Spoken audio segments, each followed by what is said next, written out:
True peace. Happy holy day, peacemakers. Welcome to branch temple number 24 of the Moorish Science Temple of America. We are a global branch temple of the Moorish Science Temple of America, where we teach our people their nationality and their divine creed, that they may learn to love instead of hate. You can come link yourself with the family of nations by joining us here every Friday for Holy Day, and proclaim your nationality by putting it on record. We go live here every Friday for our Holy Day gathering, and that gives you the opportunity and chance to put it on record, which will be put on our recording of our temple service and temple meeting that we have every Friday, as I just said. So first thing first, I want to give honors to the divine creator, Subhanahu wa Ta'ala, or whatever name you want to refer to the divine creator as. I want to give honors to the prophet Noble Drew Ali. I want to give honors to those that came before the prophet, such as Deuce Ali, Honorable Marcus Garvey, and many others. I want to give honors to those that came after the prophet, such as Honorable Elijah Muhammad, the messenger, your Malcolm X's, your Martin Luther King's, etc. Many leaders that came after the prophet. Also, Dr. Malachi Z. York L. I want to give honors to those that'll be here in participation tonight with us as we embark on our sermon, Kupa, for tonight and our message for tonight. Also want to give honors to all things Moorish, all things indigenous. And with that, we're going to get our holy day started. So as we do here every week, we're going to open up with our divine supplication. We're going to open up with our divine supplication and get things going. Last week we lost our recording, so we're not going to count that toward our official meetings, but we definitely were here. We were celebrating pretty much the good news, which I'll be going over that good news again today during our current event segment. But we're going to jump right in. As you all know, we begin our prayers and thinking by using the name and the source, the all. Oh, Heavenly One, the Most High, who is sustainer of all the worlds, we do accept the duty you have lain on us to clean up the filth made by the West and its non-Semitic fools. Oh, my sustainer, we beseech you to keep your hand over us to control the strings of the courses of our lives. Our sustainer, and if we do wrong, please show our divine blessings and forgiveness on us. You are the only one that can raise us true followers of the news bearers, and in thy name, we carry on. All right, y'all, so we're going to jump right into our 19 affirmations. And jump right into our 19 affirmations from our family guide. And you should be reading these affirmations with you and your family every chance that you get, not just here with us on Holy Day, or you can actually listen to the recordings that we have here on YouTube that we'll be posting our recordings of our temple services now on YouTube, not just on Clubhouse. We shifted from Clubhouse. So if you're listening from YouTube and wondering where we are definitely on Telegram. We shifted to Telegram. I left a message on Clubhouse for those that are still looking for us on there. That way you guys can make the shift with us. We have officially shifted over to Telegram. So that was the platform of choice. It allows us to record directly and chat with our community. So far we have 22 people, but I think these are people that was already here but prior to us making the shift. So want to see how many people come from Telegram, from Clubhouse over here to Telegram with us as we continue to grow and definitely build. So we're gonna jump right into our family guide here next, just giving us some time to load so that way we could jump into our 19 affirmations.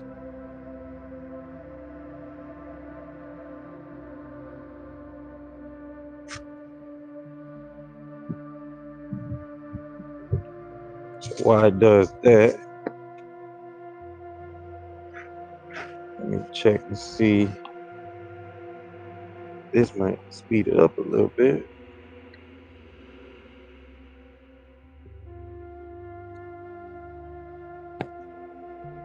True peace. Can you hear me good, Jonathan? Happy holiday, Noble. Happy holiday. Peace, peace. Yeah. It's all good.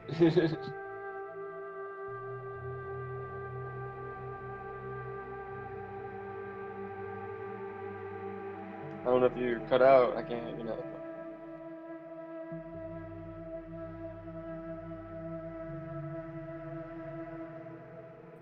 Can you hear me now? Yeah. Okay, I wonder what that was about. All right, so let's see.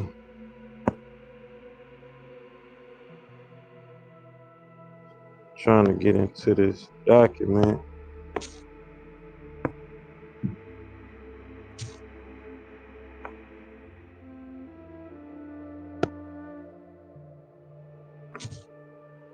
I have to go to it here.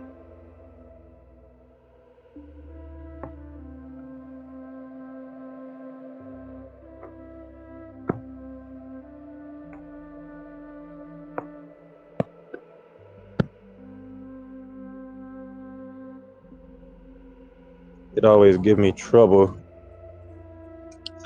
This particular document, the family guide, it always gives me trouble sometimes.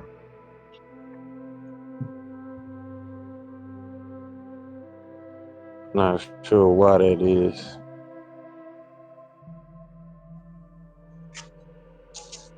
So we're gonna be able to open it here in a second.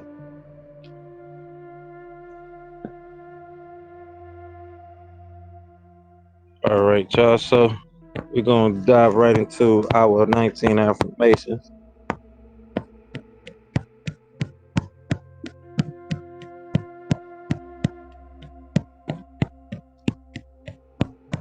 Get going for this week.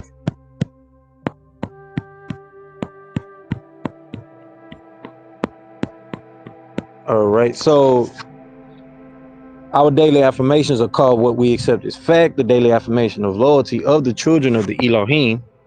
And as they state, we accept as fact the eternal laws of nature as revealed through science, past events, logic, and common sense, revealed as right knowledge, wisdom, and understanding. We accept as fact the highest laws of nature is the cooperation and harmony of all living things.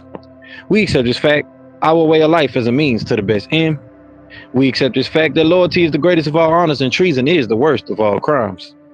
We accept this fact that what is good for the Holy Tabernacle is the highest virtue, and what is bad for the Holy Tabernacle is the ultimate evil. We accept this fact that the Holy Tabernacle is the finest and noblest organization for all humanity, created by circumstances, and the ancient and mystic order of Melchizedek is the noblest of fraternities on and above this planet. We accept this fact that creativity, love, and cooperation are the essence of success. We accept this fact that truth and facts are always and has always been the originator and creator of all success. We accept this fact that all worldwide cultures and civilizations came about from the ancient Sumerians and Kamite Egyptians and the Anunnaki, or Elohims from the heavens, without which there would be none. We accept this fact that for the Holy Tabernacle to survive, expand, and advance, we need first of all a revolution of values and thoughts, which must start within each person by being truthful with themselves and about themselves. Therefore, we completely and categorically reject all myths, fictions, religions, and lies that have not been proven. That would include your heavens, your hells, your hellfire and brimstones, your horn and pitchfork devils, your winged angels, and your old man God character sitting on a throne up there somewhere. We deal strictly with facts. If you can't prove it, we don't want to hear it. It doesn't mean we won't listen to you. Just don't expect us to accept your beliefs by virtue of a title such as Reverend, Pastor, Deacon, Imam, Sheik, Rabbi, Minister, Theologian, etc. That is your sensationalism, and we deal with just the facts.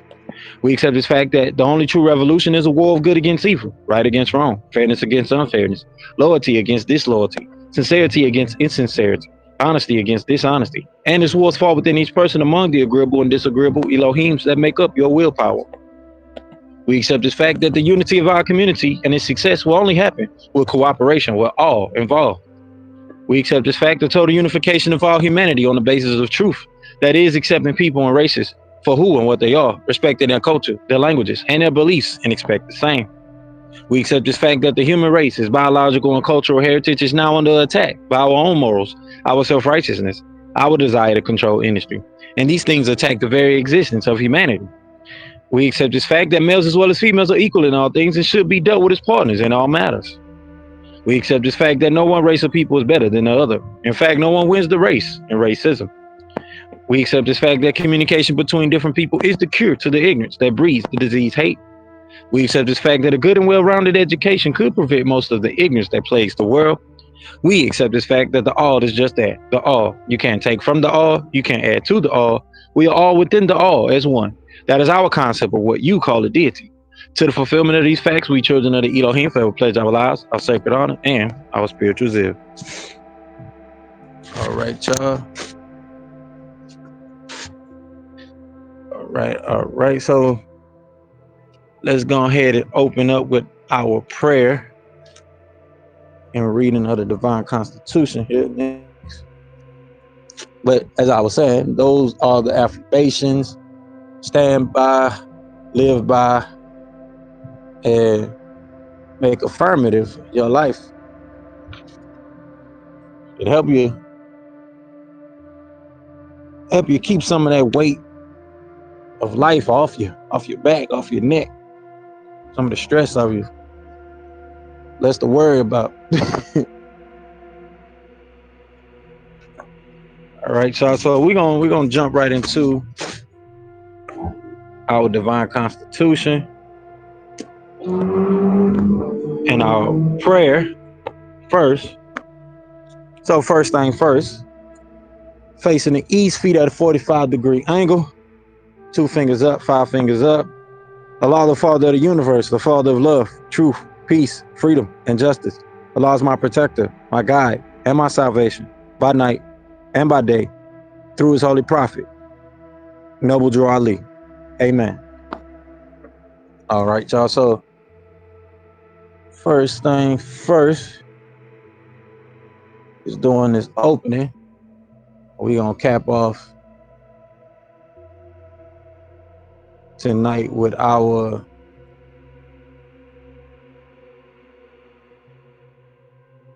sacred literature and our holy instructions. But we are completing our monetary series and banking series this week. For the next coming weeks, we should be coming to completion. Still got some things I want to touch on. All right, y'all. So let's jump right into the Divine Constitution and Bylaws. Act 1, as it states, the Grand Sheik and the chairman of the Moorish Science Temple of America is empowered to make law and enforce laws with the assistance of the Prophet and the Grand Body of the Moorish Science Temple of America. The Assistant Grand Sheik is to assist the Grand Sheik in all affairs if he lives according to love, truth, peace, freedom, and justice. And it is known before the members of the Moorish Science Temple of America. Act 2, all meetings are to be open and closed promptly according to the Circle 7 and love, truth, peace, freedom, and justice. Friday is our holy day of rest because on a Friday the first man was formed in flesh, and on a Friday the first man departed out of flesh and ascended unto his Father God Allah. For that cause, Friday is the holy day for all Muslims all over the world. Act 3, love, truth, peace, freedom, and justice must be proclaimed and practiced by all members of the Moorish Science Temple of America. No members to put in danger or accuse falsely his brother or sister on any occasion at all that may harm his brother or sister, because Allah is love. Act 4, all members must preserve these holy and divine laws, and all members must obey the laws of the government, because by being a Moorish American, you are a part and parcel of the government and must live the life accordingly. Act 5, this organization of the Moorish Science Temple of America is not to cause any confusion or to overthrow the laws and constitution of the said government, but to obey hereby. Act 6, with us, all members must proclaim their nationality, and we're teaching our people their nationality and their divine creed, that they may know that they are a part and parcel of this said government, and know that they are not Negroes, colored folks, black people, or Ethiopians, because these names were given to slaves by slaveholders in 1779. It lasted until 1865 during the time of slavery. But this is a new era of time now, and all men now must proclaim their free national name to be recognized by the government in which they live and the nations of the earth. This is the reason why Allah, the great God of the universe, ordained Noble Drew Ali, the prophet, to redeem his people from their sinful ways. The Moorish Americans are the descendants of the ancient Moabites whom inhabited the northwestern and southwestern shores of Africa. Act 7. All members must promptly attend their meetings and become a part and parcel of all uplifting acts of the Moorish Science Temple of America. Members must pay their dues and keep in line with all necessities of the Moorish Science Temple of America. Then you are entitled to the name of faithful. Husband, you must support your wife and children. Wife, you must obey your husband and take care of your children and look after the duties of your household. Sons and daughters must obey father and mother and be industrious and become part of the uplifting of humanity. All Moorish Americans must keep their hearts and minds pure with love and their bodies clean with water. This divine covenant is from your holy prophet, Noble Drew Ali, through the guidance of his father, God Allah. All right, so let's get to our weekly readings and we'll be officially open for this week. We're going to dive into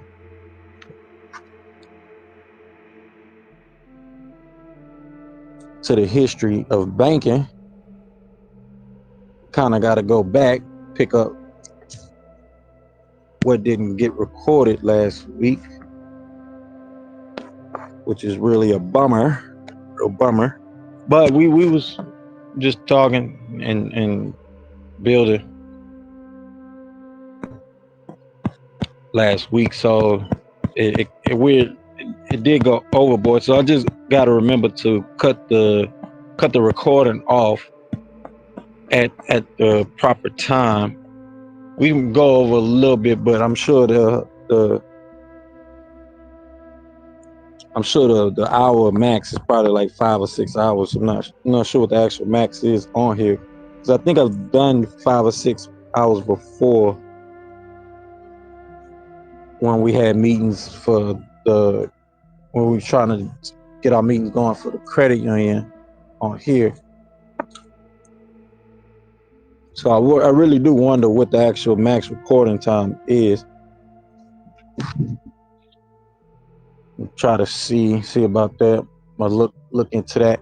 So as we kick off our weekly readings here every week, we start off with chapter 25 of the Holy Qur'an, Circle 7. Chapter 25 is called A Holy Covenant of the Asiatic Nation. And it reads, Ye are the children of one father, provided for by his care, and the breast of one mother had given you suck. Let the bonds of affection therefore unite thee with thy brothers, that peace and happiness may dwell in thy father's house. And when ye separate in the world, remember the relation that bindeth you to love and unity, and prefer not a stranger before thy own blood. If thy brothers in adversity, assist him. If thy sisters in trouble, forsake her not. So shall the fortunes of thy father contribute to the support of his whole race, and his care be continued to you all, and your love to each other. So this is the precursor for all actions, intents, and behaviors for those that are Moorish people. We are a people of nobility, so it's a certain way that we must act and behave amongst ourselves and others. So we're gonna jump right into chapter 47 and 48. Chapter 47 is called Egypt, the capital empire of the dominion of Africa, and it reads, the inhabitants of Africa are the descendants of the ancient Canaanites from the land of Canaan. Old man Cush and his family are the first inhabitants of Africa who came from the land of Canaan. His father Ham and his family were second. Then came the word Ethiopia, which means the demarcation line of the dominion of Amexem, the first true and divine name of Africa, the dividing of the land between the father and the son. The dominion of Cush, northeast and southeast Africa, and northwest and southwest, was his father's dominion of Africa. In later years, many of their brethren from Asia and the Holy Lands joined them. The Moabites from the land of Moab, who received permission from the pharaohs of Egypt to settle and inhabit northwest Africa, they were the founders and all the true possessors of the present Moroccan Empire, with their Canaanite, Hittite, and Amorite brethren who sojourned from the land of Canaan seeking new homes.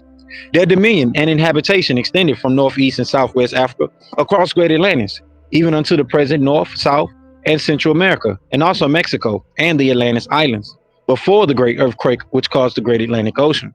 The river Nile was dredged and made by the ancient pharaohs of Egypt in order to trade with the surrounding kingdoms. Also, the Niger River was dredged by the great pharaoh of Egypt in those ancient days for trade, and it extends eastward, westward, and it extends eastward from the River Nile, westward across the Great Atlantic. It was used for trade and transportation. According to all true and divine records of the human race, there is no Negro, black, or colored race attached to the human family, because all the inhabitants of Africa were and are of the human race, descendants of the ancient Canaanite nation from the Holy Land of Canaan. What your ancient forefathers were, you are today without doubt or contradiction. There's no one who is able to change man from the descendant nature of his forefathers, unless his power extends beyond the great universal creator Allah himself. These holy and divine laws are from the prophet, Noble Drew Ali, the founder of the Uniting of the Moorish Science Temple of America. These laws are to be strictly preserved by the members of all the temples of the Moorish Science Temple of America, that they will learn to open their meeting and guide it according to the principles of love, truth, peace, freedom, and justice. Every subordinate temple of the Grand Major Temple is to form under the covenant of love, truth, peace, freedom, and justice, and to create their own laws and customs in conjunction with the laws of the Holy Prophet and the Grand Temple. I, the Prophet Noble Drew Ali, was sent by the great God Allah to warn all Asiatics of America to repent from their sinful ways before that great and awful day that is sure to come. The time has come when every nation must worship under its own vine and fig tree, and every tongue must confess its own. Through sin and disobedience, every nation has suffered slavery due to the fact that they honored not the creed and principles of their forefathers. That is why the nationality of the Moors was taken away from them in 1774, and the word Negro, black, and colored was given to the Asiatics of America who were of Moorish descent, because they honored not the principles of their mother and father, and strayed after the gods of Europe of whom they knew nothing. This reminds me of this clip I just looked into past couple of days, and it was this lady speaking, and she was questioning this guy about white privilege, and the guy was like, "Well, I don't feel this darkness that other black people, a lot of other black people feel," and continued on there, stating, he pretty much has a positive outlook. He looks at things from uh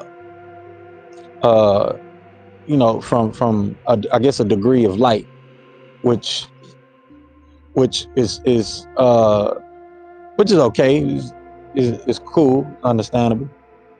But what he really missed in her response, because her response is that, oh, you don't see that, there's a such thing as white privilege, and how are a lot of white people even struggling. And it was funny because he used his statement, although it was true, he used his statement to kind of gaslight her in a way, gaslight the fact that, there is systematic racism.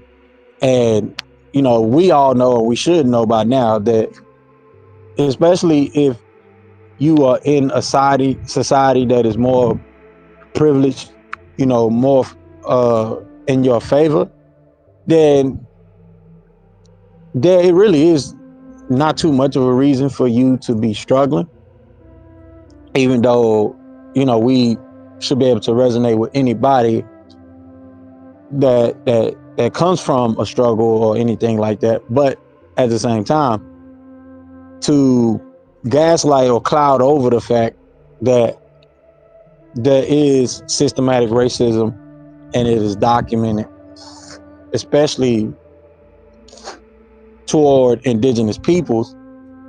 And in my head, I'm sitting here like, well, how does that make indigenous people, according to his statement, I'm like, how does that make indigenous people have this dark, or negative outlook on life, because we are acknowledging something that has been done. And, you can have a positive outlook regardless of this acknowledgement, which is my thinking. So to the average understanding, we would just say that's tap dancing, or words, the word coon will come up real quick. he doing the tap dance and he doing the sambo, that'll come up real quick. But you know, far as his disconnect from understanding what the sister was saying is amazing. And then you see in the comments about, how, we should recognize that everybody is struggling, and, um, you know,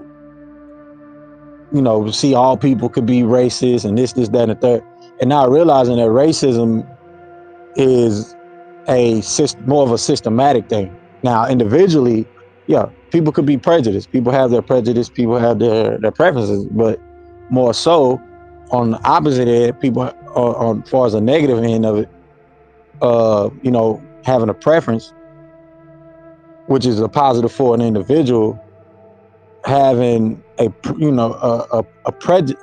that you're prejudiced about could really, be not just harmful to yourself, but the people around you. But that's from an individual standpoint. It's not from a group think or a group structure. So this is what this week's reading really struck for me, because it was just the thought of it was just sitting in the back of my head, but then just reading chapter 47 just made it just made it scream out even more. But we're gonna jump into chapter 48, called The End of Time and the Fulfilling of the Prophecies. As it reads, the last prophet in these days is noble Ali, who was prepared divinely in due time by Allah to redeem man from their sinful ways, and to warn them of the great wrath which is sure to come upon the earth. John the Baptist was the forerunner of Jesus in those days, to warn and stir up the nation and prepare them to receive the divine creed, which was to be taught by Jesus. In these modern days, there came a forerunner of Jesus who was divinely prepared by the great God of Allah, and his name is Marcus Garvey, who did teach and warn the nations of the earth to prepare to meet the coming prophet, who was to bring the true and divine creed of Islam, and his name is Noble Drew Ali, who was prepared and sent to this earth by Allah to teach the old time religion and the everlasting gospel to the sons of man, that every nation shall and must worship under their own vine and fig tree, and return to their own and be one with their Father God Allah. The Moorish Temple of America is a lawfully chartered and incorporated organization.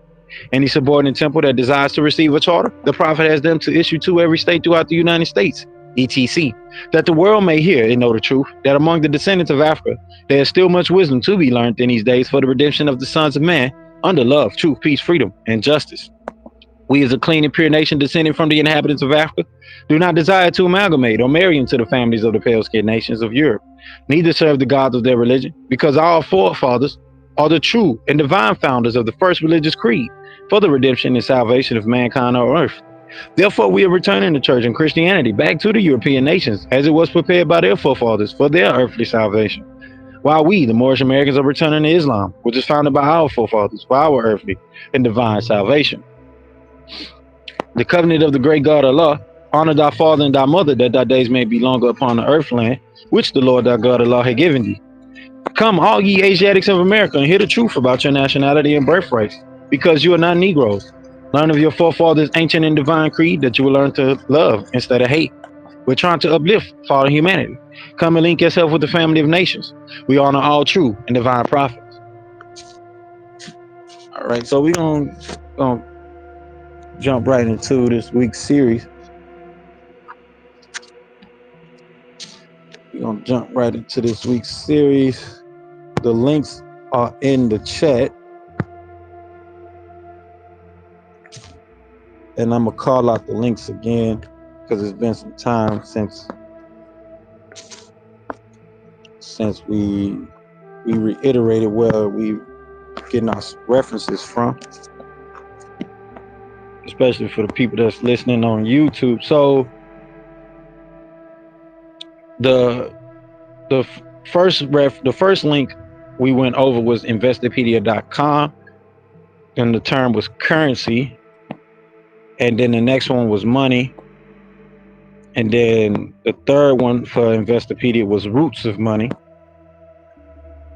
and then we have a link for the Federal Reserve monetary policy that gave some information on the monetary policy of the federal government, which I also put these links up on the YouTube comments. That way you guys can get that too as well. Or yeah, I'll put them in the comments. That way you guys could get access to them. If not the description section of the videos for the series, because it has been not, I won't say weeks, but it's going on months that we've been doing this particular series. We're almost done. We got to finish this banking section, going through the history of banking, and I also want to touch on Claude Anderson's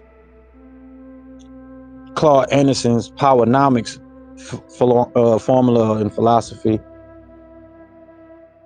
Kind of touch on that a bit and how that is also is helpful to us as a people to kind of grasp, even with the pushback that the brother has been getting about doing it,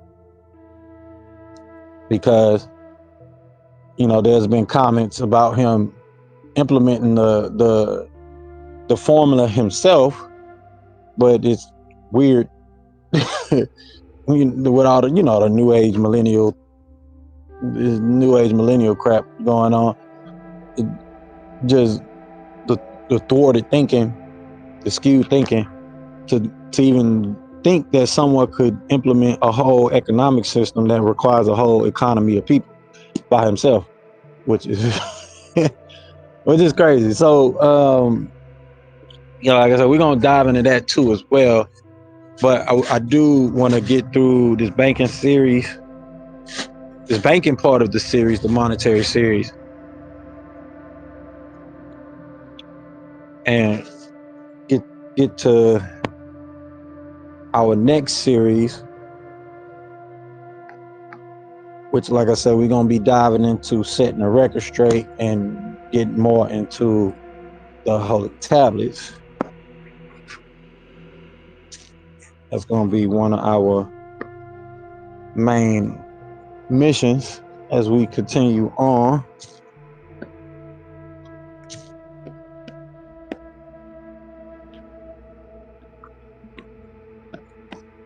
I'm not sure I put the history of banking in here too, did I?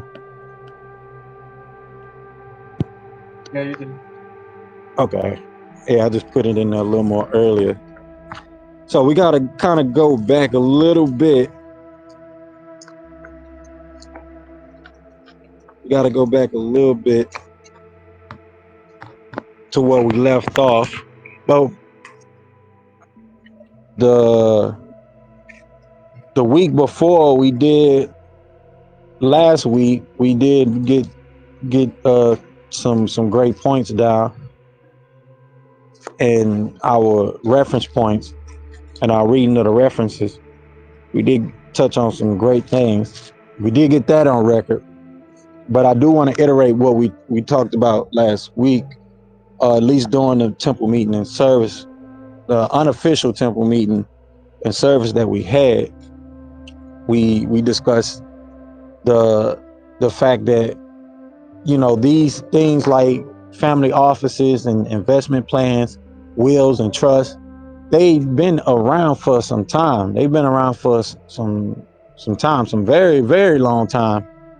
And understanding our contribution to, you know, these economic principles, formulas, philosophies, and economic structures, policies, we have our footprint there.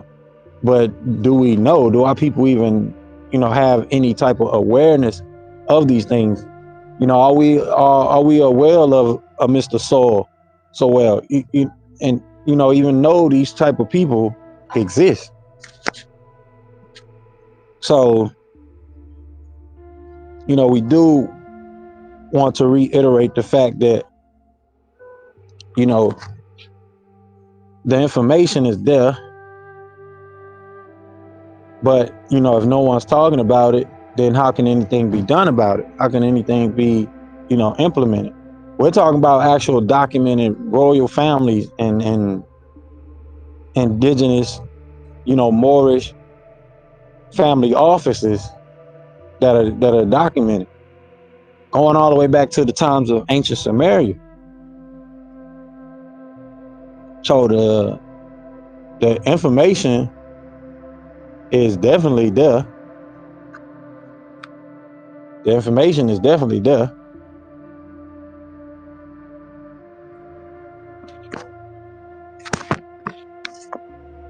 But it's going to take us as a people to acquire that information, to acquire this type of knowledge, and understand that we have prestige behind us, we have heritage behind us, we have a history behind us, especially with our temples and the information that's being conveyed in these temples.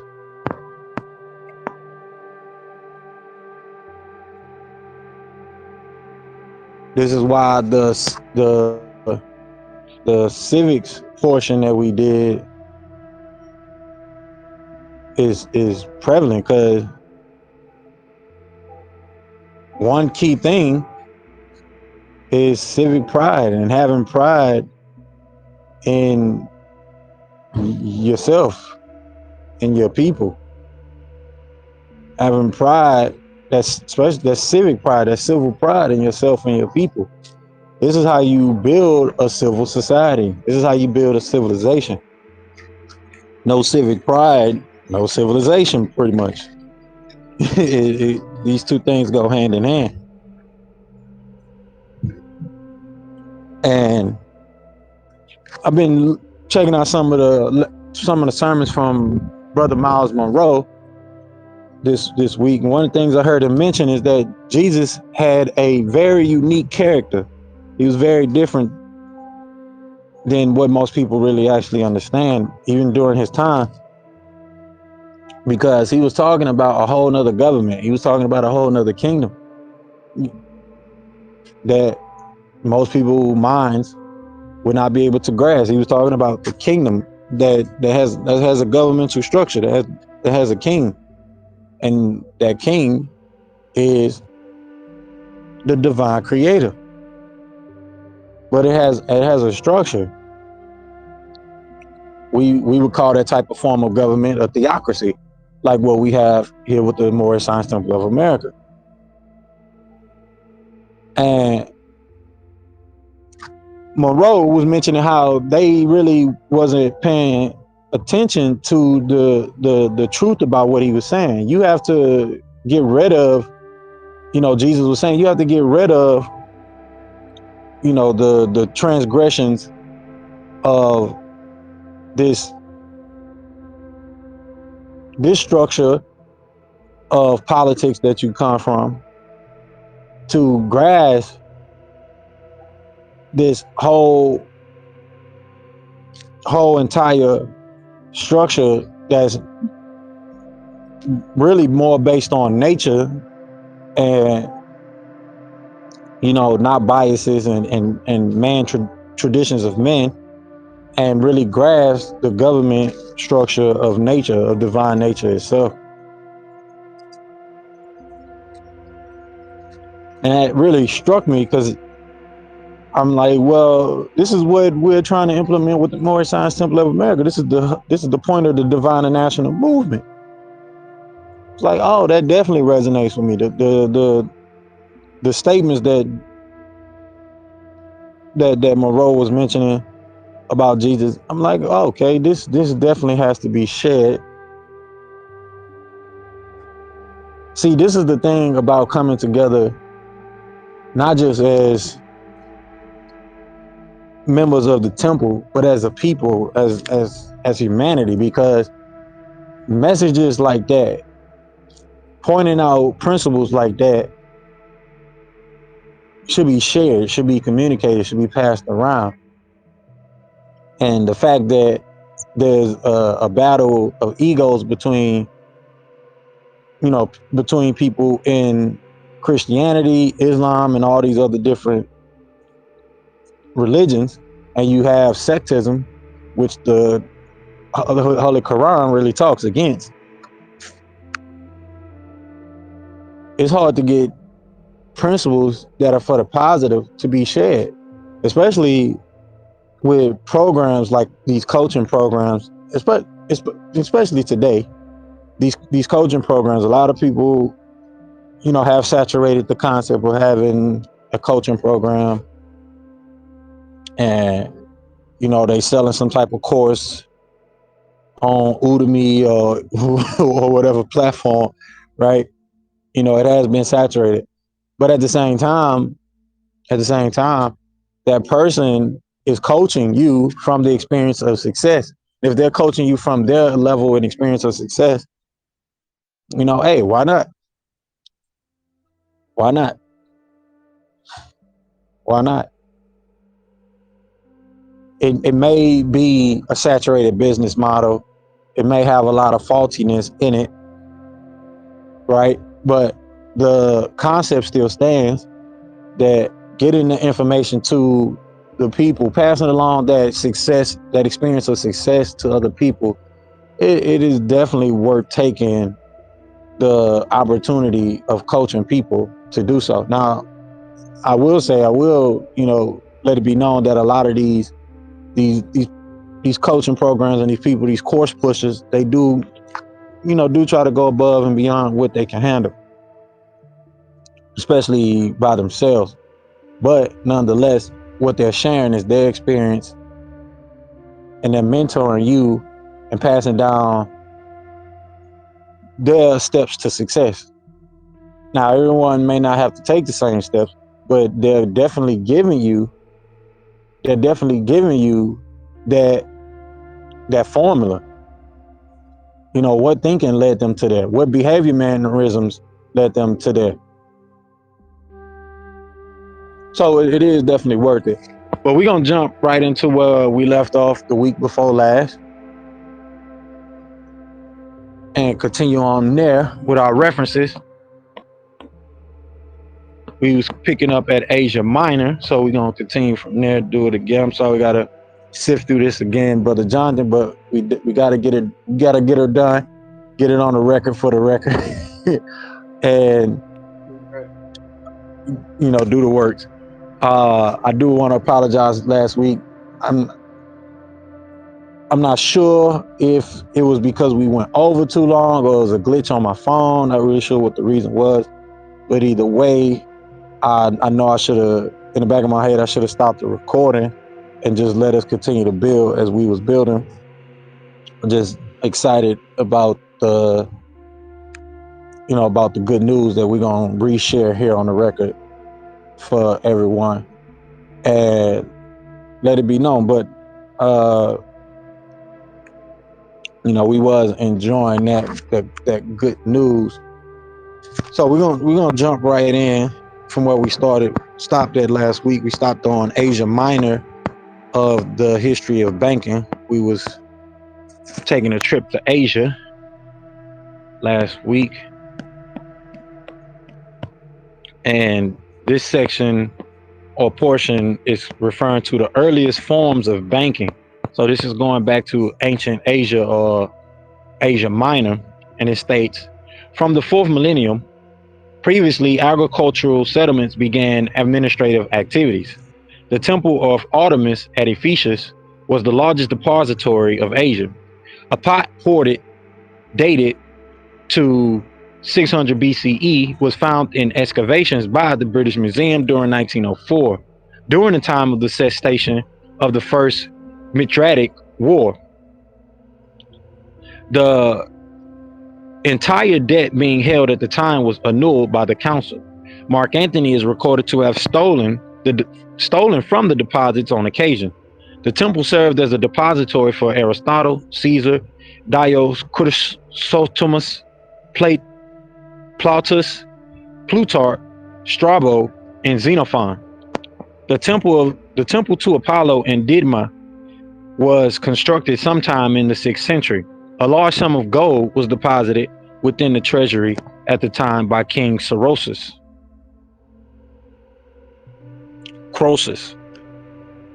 By King Croesus.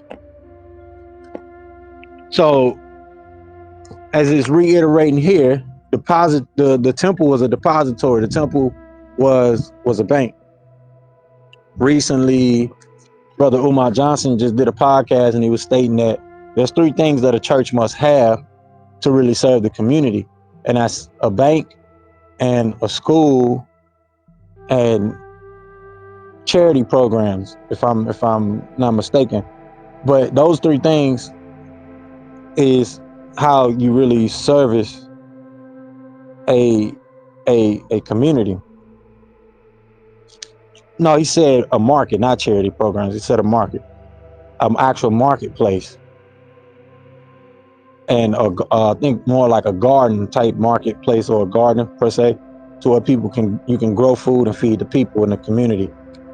So I see this is one of the things that is not just coming from him, but this is something that has been implemented since ancient times. This is the structure of what a temple is meant to do. It's meant to provide that education, economic education, feed the people, because a lot of the commodities that were deposited in the temples, in the storehouses, were grains and food sustenance. So this is something that's not new under the sun right here.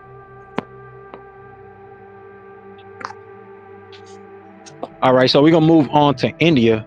It states in ancient India there are evidences of loans from the Vedic period, beginning 1750 BCE. Later, during the Maurya dynasty, 321 to 185 BCE, an instrument called a desha was in use, which was an order on a banker desiring him to pay the money of the note to a third person, which corresponds to the definition of a bill of exchange, with, which corresponds to the definition of a bill of exchange as we understand it today. During the Buddhist period, there was considerable use of these instruments. Merchants in large towns gave letters of credit to one another. So here we find financial instruments that we know of today being used in ancient India. And this is saying all the way back to the Vedic times, the Vedic period. This is one of the things that stuck out to us last week, is that this structure. So they had these financial instruments happening then, like we have today. So solely, no one controls who can create a financial instrument. And one of the things we didn't get to mention last week is, if people in this country knew that financial instruments were the actual oil paper documents, is paper backed by paper, essentially, as this guy just recently mentioned on the news, that if we knew that instruments is what back the cash that we have in our country, there would be a lot of more people trying to create these instruments, which we do have. But there's a lack of understanding on how to do this in a professional manner, how to structure a financial instrument in a professional manner. And this is why a lot of red tape happens when people jump into creating instruments, because there's a professional way, and you do have professional gatekeepers in that, but there's a professional way of structuring these instruments. And then of course there's the amateurs who have no clue and idea on what they're doing and how they're structuring these instruments. So this is where the SEC comes in, and this is where understanding securities, how they're structured, how you structure security, what they're supposed to look like, the type of securities that people use, which one of two of them just have been mentioned here, and they've been utilized since the Vedic period. So this goes all the way back to the Vedas, when the Vedas were being structured, and they were talking about the Brahms and those organizations of of teachers and wise men and spiritual guides, who are really based off of Prophet Abraham. But that's a whole nother story for another time. So we're gonna move on to China. In the history of banking in China, it states, in ancient China, starting in the Qin dynasty, 221 to 206 BCE, Chinese currency developed with the introduction of standardized coins that allow easier trade across China and led to development of letters of credit. These letters were issued by merchants who acted in ways that today we would understand as banks. So here goes China, here goes ancient Asia participating in banking, participating in financial services as a depository. And they too also use letters of credit. So we see that this credit structure has been has been going on since ancient time. But as we read starting out, it stated that monetary systems, like especially like credits and debits, they've been around before we even know what is to be called history. It actually brings you into what is called history, because an account is an account of what happened, the records, the events that took place, descriptions of the events. History is the descriptionary side of what happened in ancient times, the account of what happened in ancient times.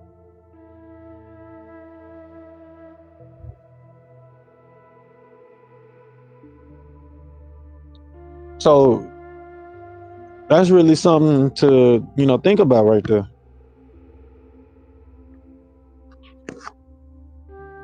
All right, so we're gonna jump back to ancient Egypt. We're gonna take it back to ancient Egypt.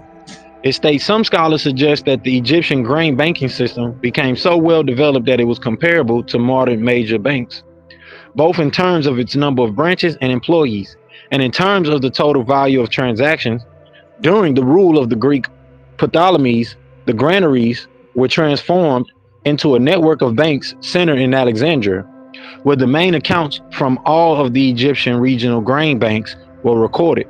This became the site of one of the earliest known government central banks, and may have reached its peak with the assistance of Greek bankers.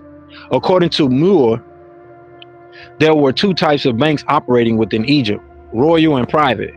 Documents made to show the banking of taxes were known as PEP token records. So that was one of the things that stuck out to me last week, was that word PEP token records, and really looking into that word PEP token records, see what else we could find on PEP tokens. But also the fact that they're talking about employees, different branches of banks within ancient Egypt. So we know who they got this from. We know who they got this structure from. So there was banking going on in ancient Egypt,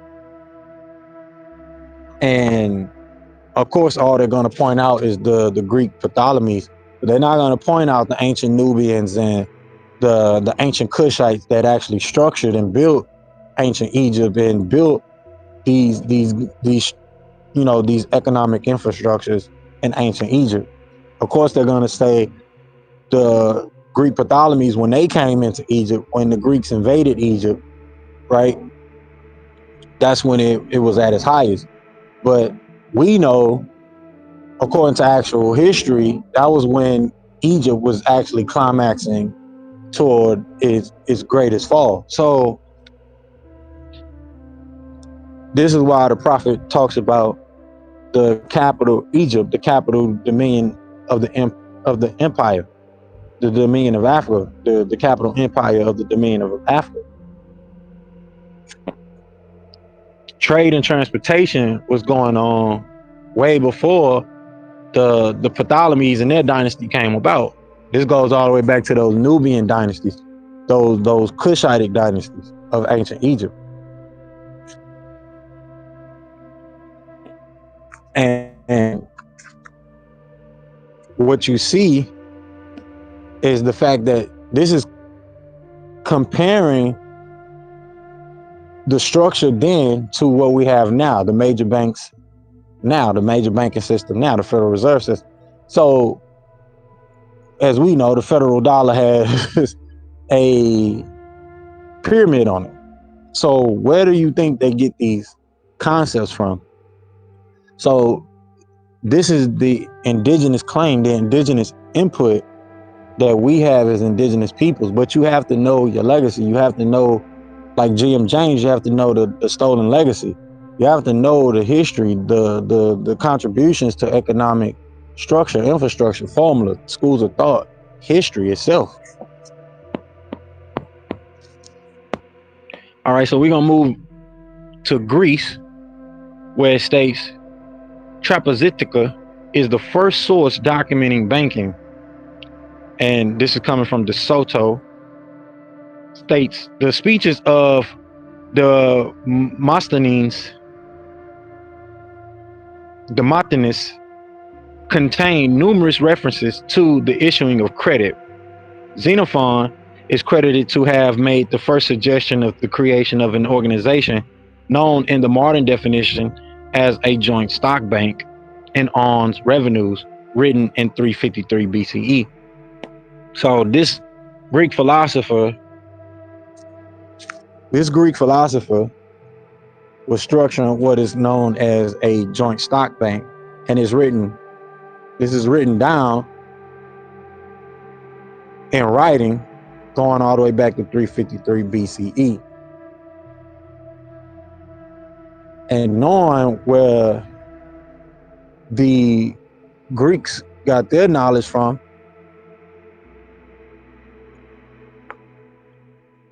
which we know came from ancient Egypt,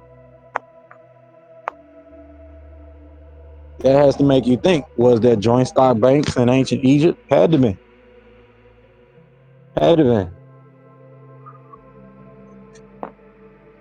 Continuing on, it states the city-states of Greece after the Persian Wars produced a government and culture succinctly organized for the birth of a private citizenship and therefore an embryonic capitalist society, allowing for the separation of wealth from exclusive state ownership to the possibility of ownership by the individual.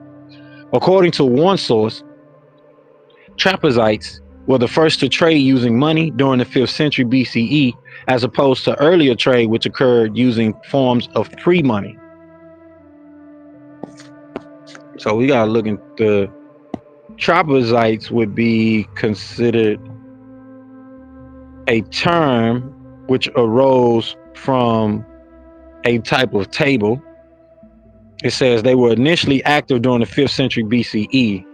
The Trapezite provided a variety of services, primarily moving money changing, providing interest payments on deposited monies, pawn brokering, and acting as notaries in the safeguarding of valuables. It says at the earliest recorded time, Trapezite are known to have participated as private enterprise, who in the first instance were greatly reliant on business generated by money changing activities, but also accepted deposits and made and took payments from individuals. Ancient Grecian bankers were the first case money changers, kalibistes, and pawnbrokers who were present in the marketplace or festival sites, changing the coinage of foreign merchants into local currencies.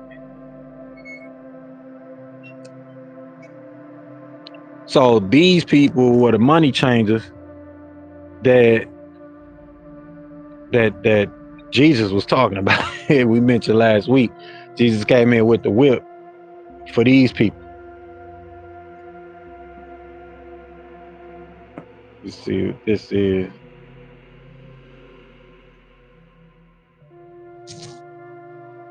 So you had the Neokoros,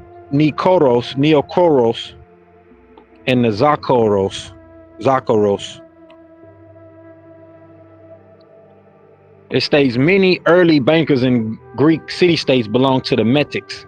Money lending was very often an activity for foreigners living as so-called outsiders within society. Business and commercial activities were deemed wholly unsuited to the status and situation of the noble elite of society, because these activities were a source of corruption, and instead funds and accordingly wealth was obtained primarily by the militancy, not commerce. So there wasn't really too much of a commerce structure going back then during those early Hebrew and ancient Egyptian days. everything was owned by the people or the temple. It's from what it's stating here. It says the task of keeping the deposited wealth provided to the temple of Asclepios were allotted often to the Neocroros or Zakaros at a or at cost the hierophilics, who were also the record keepers of such exchanges.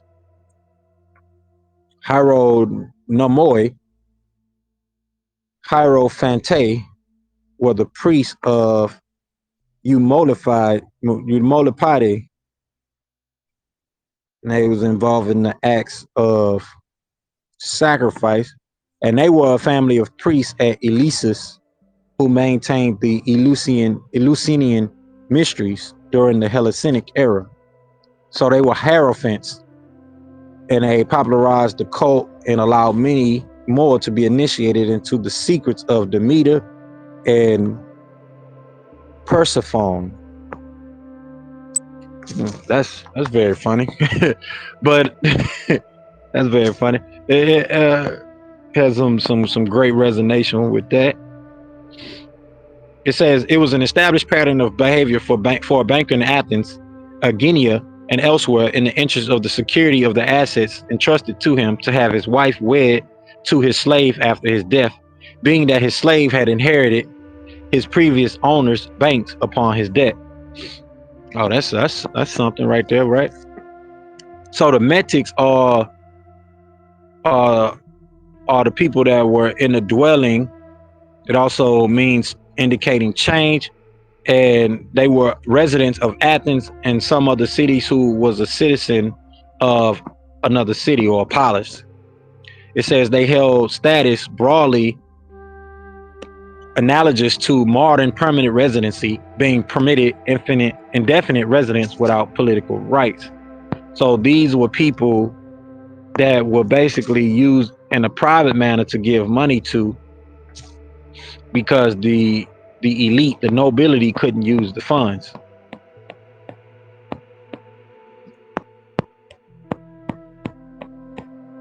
Because I do want to get to this religious part here. There was a religious part that we went into last week. We didn't get a chance to touch on that. So this next section is called specific focus of funds. It states the earliest forms of storage utilized were the rudimentary money boxes. So they had money boxes back then, which were made similar in form to the construction of a beehive. Oh yeah, we mentioned this last week, how this is ironic, how this stands out, right? And were found, for example, in the Mycenae temple, in the Mycenae tombs of 1550 through 1500 BCE. Private and civic entities within ancient Grecian society, especially Greek temples, performed financial transactions. The temples were the place where treasure was deposited for safekeeping. The three temples thought the most important were the temple of Artemis in Ephesus and temple of Hera in Samos, and within Delphi the temple to Apollo. These consisted of deposits, currency exchange, validation of coinage, and loans. The first treasury to the Apollonian temple was built before the end of the 7th century BCE. A treasury of the temple was constructed by the city of Sifnos during the 6th century. Before the destruction by Persians during the 480 invasion, the Athenian Acropolis temple dedicated to Athena stored money. Perseus rebuilt a depository afterward contained within the Parthenon.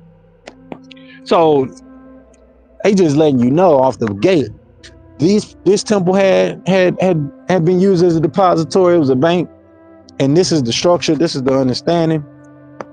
They had the treasuries, they had the system of finance there, and it was being done through the temple.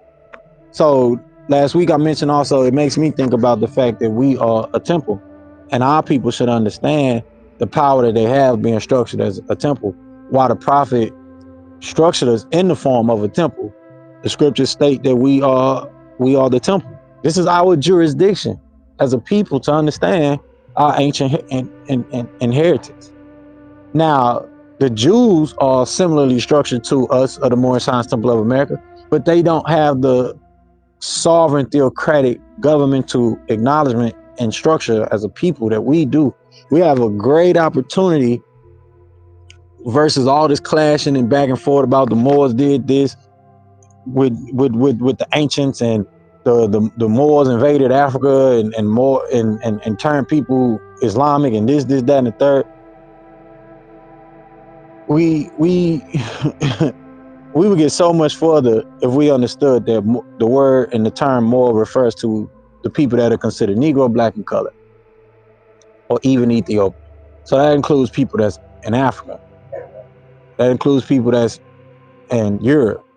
That includes people that's in here in America, who the Indians were mistaken as the Negroes. The word Moor was used to refer to the people that they call today Indians before they start calling them Indios. So understanding who we are versus trying to make a history that does not exist about Islamic Moors, which Islam didn't come around to 610 AD with Prophet Muhammad, peace be upon him. The only form and version of Islam that was there wasn't no African converts coming into Africa and or being in Africa converting to Islam that wasn't even around at the time and turning their people and enslaving their own people. Just admit the fact that it's documented on record that Babylonians enslaved the Israelites, then the Egyptians. So there was indentured servitude. Did people take advantage of it? Yeah, they did. They definitely did. Put people in bondage? Yeah, they definitely did. Did Africans do it? Yeah, definitely did. But was there a system of slave trade, bondage trade? There was not no system going on like that, especially transporting people across the world from one kingdom and one city to the next. It wasn't no structure like that. There was a unified system of law on how you were to treat people that would be considered your servants or your slaves. There was regulations.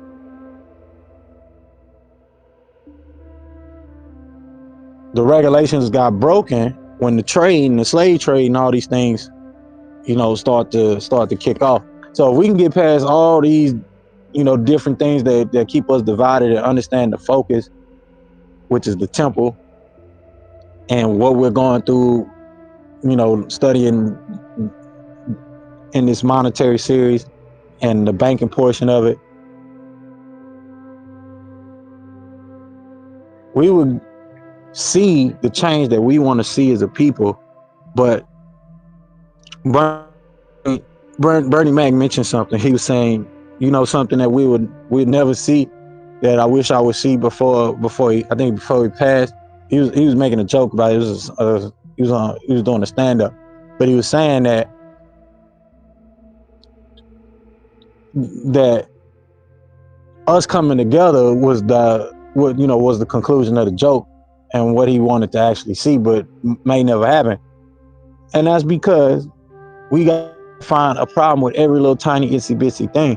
Even to this day, we're being tricked subliminally and subtly to micromanage one another and everything that we do, not just with ourselves, but with other people, because you can't trust nobody else, meaning you can't trust yourself. So you're being subtly tricked into projecting mistrust, which is why we don't have trust institutions, family offices, the financial wealth gap. Now, everything, as we talked about earlier, it can't be blamed on another race, another culture, another people. But we do have to acknowledge the fact that there is systematic racism, and the wealth gap wasn't just created by, you know, melanated black people in general, those that are called Negro, Black, and colored, being lazy and this that and the third, whatever these narratives are. There was a systematic structure, a systematic programming, genetic modification happening, and not for a positive reason. So seeing this, that We have the treasure. We have the world treasure. We have these things that we're structuring through smart contract structures now, and we got to get on the ball. Should All be right, about. continuing on. Islam, you was gonna say something, brother John? Yeah, yeah. Oh no. It's a, that's a it's a really like deep. It gets really deep when you start digging in, and it really doesn't make no sense why we aren't, making moves as a global peoples to start, coming together. There's nothing new under the sun. You've had systematic racism based on, eye for an eye. I mean, I think I remember back in the 90s, there was like black only, meetings and things like that. And like even recently, in the jail systems, you got a lot more white people than you got blacks, and it's like the white people guarding over them. And so it's like, it's like, whether it's from drugs or violence. And then you got, you got the for-profit prisons, like that's the bank or something, and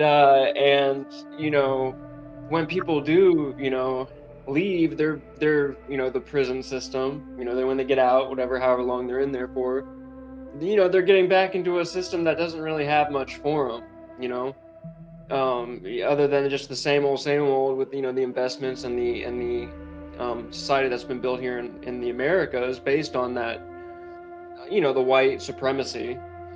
Um, and in many regards, that whole system, I think I watched a video on TikTok about how that was it was almost agreed upon because of the distortions and the snail mail not having that instantaneous communication. So there had to be, once something was sparked, instead of it being a fire that just burnt everything down and destroyed the whole thing, it had to kind of, in a way, be allowed, and there had to be kind of sacrifices and small little moves, to be able to prevent that fire from going. And it's like having a practice to put water on things. And it's like, just because we have technology doesn't mean that there isn't the flip side of that challenge, where it's like people, instead of it being harnessed and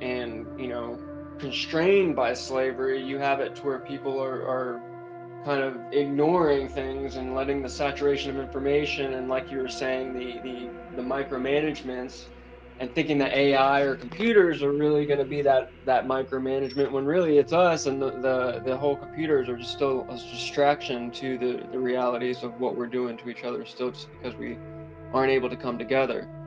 And so I think it's really important that that that people are aware of these things and have an interest in the civic engagement and a way to be able to start making moves, and so yeah, that's why I've been joining in. So peace. True peace, true peace. Thank you for that, Noble. I like how you flipped that one part though, most definitely. Uh, now you're right about that, but and it does have its balances, uh, and perspectives. But like I said, we can't like not completely acknowledge the fact that systematic racism is there, or like you said, white supremacy. It's a real thing. It's not like it's not a real thing to where uh there's a wealth gap, and there's no not necessarily say someone to blame or an excuse for it, but there's definitely ill intent reason, and it's documented. And we'd be crazy to, and all naiveness, to turn a blind eye to the fact that it does exist, and just jump straight to why we all can't get along and kumbaya. We got to acknowledge the elephant in the room, which is these things that have taken place. So most definitely, uh the focus is coming together, as all humanity, and like you said, as a global people. but getting our people, just humans in general, to see, to see past these things and transcend past these things. The transcendence doesn't just come with the insight as much as we would like it to. It also comes with the actions, the behaviors, and the mannerisms, and just changing the narrative. Because if we look into history, especially we look into to the Catholicism that eventually came after this Grecian period, you see that people of the white supremacy went out to the whole entire globe, taking and uh invading indigenous people's lands and claiming it as their own. And to not acknowledge these type of things is like, you, it's going to forever create strife between different people. Because I hear, I hear a lot of the back and forth, especially, on the internet that we have access to it today. But it's a lot of white supremacy mentality that gets exposed, or the white privilege per se, like the lady was speaking about, that exposes itself on a lot of these videos. Because when you're trying to equate prejudice from one person to the next and put that in the pot of racism, it kind of convolutes everything, when we know that actual racism is based on this privilege that you have, and you have the opportunities that are given to you based on your skin color, based on race, or even based on the background you come from. Because you have the whole rich versus poor thing too, as well, that come with that, the classism. So those type of things have to be acknowledged, because we have the who, the haves and the have-nots, versus the everyone should be able to have. And you have the meritocracy in the middle of that, because everyone has what they have based on their own input. And there's pros and cons against a structure that that's set up that way, based on everyone's economic input and meritocracy. But understanding how far does that go, uh it could be the question. And who is the lens that we're looking through to judge? You got some people that feel meritocracy is a good thing. You got some people that feel that meritocracy shouldn't even matter. But in the same breath, they will say, well, um hey, give me the phone, let me call 911, they're robbing us. And you want the police there. But in the same breath, you're saying we don't need police, we can govern ourselves, we can take care of ourselves. So there has to be a balance, there has to be a medium. And I feel that there is one. But first, we have to understand these principles, and like I said, address those elephants in the room. And it can be done. It definitely can be done. There's a wake up call that needs to happen on, I would say, on both sides. But at the same time, we can't get past those things, and we can't just transcend from the guise of insight, the guise of seeing it, the possibility of it. No, it's going to actually come with the behavior. You know what I'm saying? So, uh, with that, we're going to finish where we stopped at. All right, continuing on, it says, before the destruction of the Persians, we read that part already. During the reign of the Ptolemies, state depositories replaced temples as the location of security deposits. Records exist to show this having occurred by the end of the reign of Ptolemy I. So this is where, like last week we were talking about, we're moving more into that private enterprise conversation, private ownership, and how things started to shift away from the temples being the centerpiece of statism, and we're moving more into secular forms of statism. And you're going to notice that as we continue to read on. It says, as the need for new buildings to house operations increased, construction of these places within the cities began around the courtyards of the agora or the markets. This next part is called geographical focus of banking activities.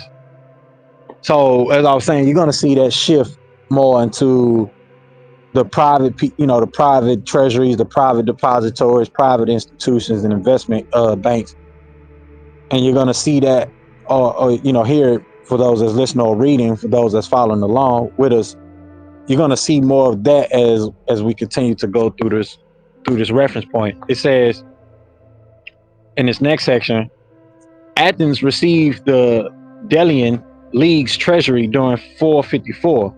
During the late 3rd and 2nd century BCE, the Aegean islands of Delos became a prominent banking center. During the 2nd century, there were, for certain, 3 banks and 1 temple depository within the city. 35 Hellenistic cities had private banks during the 2nd century. And this is according to Roberts, whoever Roberts is, of the settlements of the Greco-Roman world of the 1st century Common Era. There were of pronounced wealth and centers of banking. There were 3 Common Era. 3 were of pronounced wealth and centers of banking, which is Athens, Corinth, and Patras. So this next section is called loans. So they're going to get into lending here in this next part. It states many loans are recorded in writings from the classical age, although a very small portion were provided by banks. Provision of these were likely an occurrence of Athens, with loans known to have been provided at some time at an annual interest of 12%. Within the borders of Athens, bankers' loans were recorded as having been issued on 11 occasions altogether. And this is according to Bogart, whoever that is. This must be a prominent writer that they're referring to, because this is Bogart from the 1960s.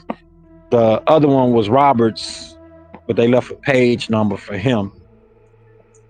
So continuing, it says banks sometimes made loans available confidentially, which is they provided funds without being publicly and openly known to have done so. In addition, they kept depositors' names confidential as well. This intermediation, per se, was known as dietis trapasis, translated from Latin as God will trap you.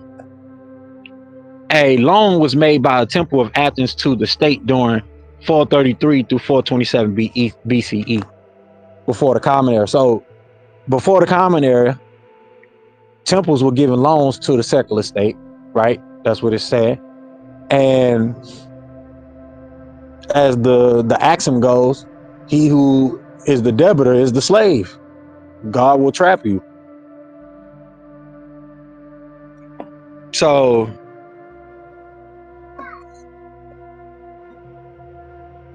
we we we should be looking into more of that and more into that statement. I think we did look into it last week. I'm not too sure how much we went into it.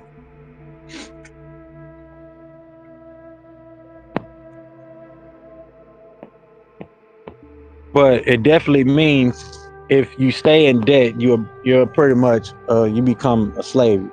You become trapped.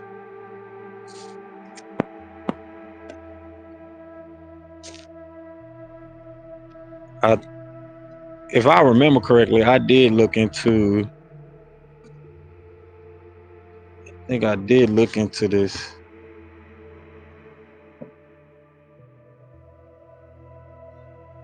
I think I did look into this prior last week, but I'm not sure what details really came up about it. So next we're about to go into Rome and shift more toward faith and religion perspectives of finance. And then next week we'll get into Europe and other portions, get to talking about the Italian bankers and the Crusades and more of those things. next week. I hope we could get through this banking history portion so that way we can jump into Claude Anderson's Powernomics.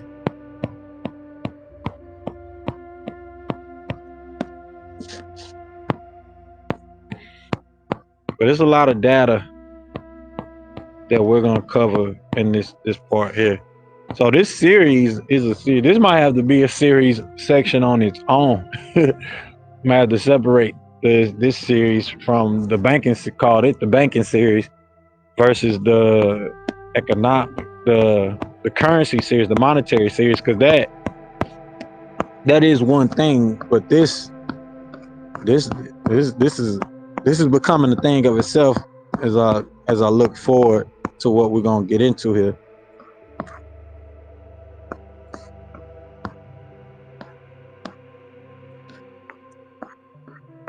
But like I said, I do want to get into the religious portion of this. So we're gonna go over this Roman portion. It states Roman banking activities were a crucial presence within temples. For instance, the minting of coins occurred within temples. Most importantly, the Juno Moneta temple. Though during the time of the empire, public deposits gradually ceased to be held in temples and instead were held in private depositories. Still, the Roman Empire inherited the mercantile practices from Greece.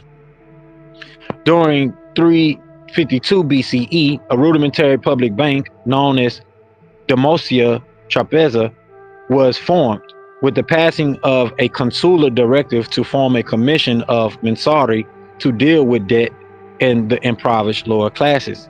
Another source shows banking practices during 325 BCE, when, on account of being in debt, the plebeians were required to borrow money.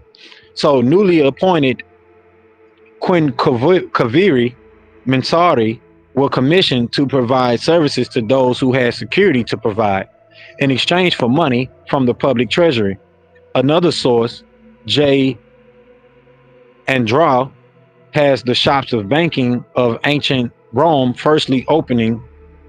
He must have stated that another source has the shops of banking of ancient Rome firstly opening in the public forums during the period 318 to 310 BCE, before the Common Era. So this, hell, like I mentioned last week, this sounds like some extortion was going on right here during this particular period of time, where people were paying for securities to be protected, right? Some extortion, paying for protection. Sound like mafioso stuff. Still going on. Or I don't know if it was. I think that's why the whole CCTV and digital monitoring has been coming into play because of those issues. You know what I mean? Right. Uh, the police state type environments. Yeah, With yeah, I the can very, see that. yeah. Yeah, I can definitely see that. So it says in early ancient Rome, deposit bankers were known as argentari, and at a later time, from the 2nd century Common Era onward, as numerari or mensari. The banking houses were known as tabore, argentario, and menso numerario. They would set up their stalls in the middle of enclosed courtyards called macella, on a long bench called a banco or bansu or banco, from which the word banco, banco, and bank are derived. As a money changer, the merchant at the bansu or the banco did not so much invest money as merely convert the foreign currency into the only legal tender in Rome, that of the imperial mint. Yeah, this also reminded me of when like I mentioned last week, Jesus kicking out the money exchanges and laying a whip on them. We had brother Dr. Idris come through, and we had some things to share about that, most definitely. It states operations of banking within Roman society were known as officium argentari, statutes going back to 125, 126 Common Era of the empire describe letter from Caesar to Quietus show rental monies to be collected from persons using land belonging to a temple and given to the temple treasurer, as decreed by Meditus Modestus, governor of Lycia and Pamphylia. A law, Receptum Argentari, obliged the bank to pay its client's debt under guarantee, which sounds like a letter of credit right there. Another structured letter of credit. But you see, the temple is involved again. The temple is involved here. So if this happened in ancient times, quiet as it may be kept in modern day times, how much is these churches, temples are involved? And, we know the rumors, the speculations of the Vatican and things like that. So how much are these temples still involved in the monetary structure today? There's a book called The Secret Temple that, everyone should look into, that talks about the temple structure and how the Federal Reserve is also still structured as a secret temple. And, that gets into the, whole conspiracy of things. Um, the inner temple in London and, all that good stuff people talk about. Right. So that is something to definitely think about. Continuing, it says Cassius Dio advocated the establishment of a state bank funded by the sale of all the properties owned at the time by the state. In the 4th century, monopolies existed in Byzantium and in the city of Obia in Sardinia. The Roman Empire at some time formalized the administrative aspect of banking and instituted greater regulation of financial institutions and financial practices. Charging interest on loans and paying interest on deposits became more highly developed and competitive. The development of Roman banks was limited, however, by the Roman preference for cash transactions. During the reign of the Roman Emperor Gallienus, 260 to 268 Common Era, there was a temporary breakdown of the Roman banking system after the banks rejected the flakes of copper produced by his mints. With the ascent of Christianity, banking became subject to additional restrictions as the charging of interest was seen as immoral. With the decrease in economic activity after the fall of Rome and Islamic invasions, banking likely temporarily ended in Europe. It was not revived until Mediterranean trade commenced again in the 12th century. So, like we mentioned last week, that was almost 1,000 years before they got things back up and running and on par. It took them about 12,000 years. I mean, not 12,000, but 1,000 years. So that's like a whole century. That's like a whole century. No, that's like 8 centuries, because a century is 100 years, if I'm not mistaken. Yeah, I think we had that mixed up Centuries last 100. week. 100 Yeah, years, right? 1,000 years is a long time. But that's still a long time, though, right? That's what I'm saying. That's definitely what I'm saying. 11 generations or something. Yeah, Not that's a more. whole couple. That's like 4 generations, almost 2, 3 at least. All right. So this next portion is the religious restriction on interest. So we're gonna get some background from the religious understanding of things. So this is where we're gonna stop for this week.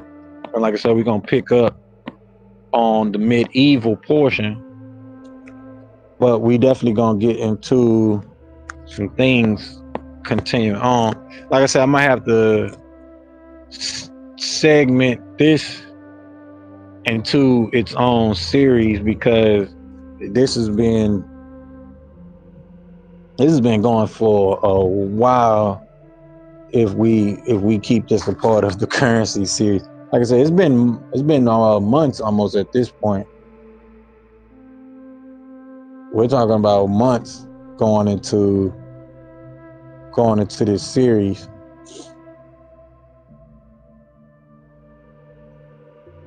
So that's some time.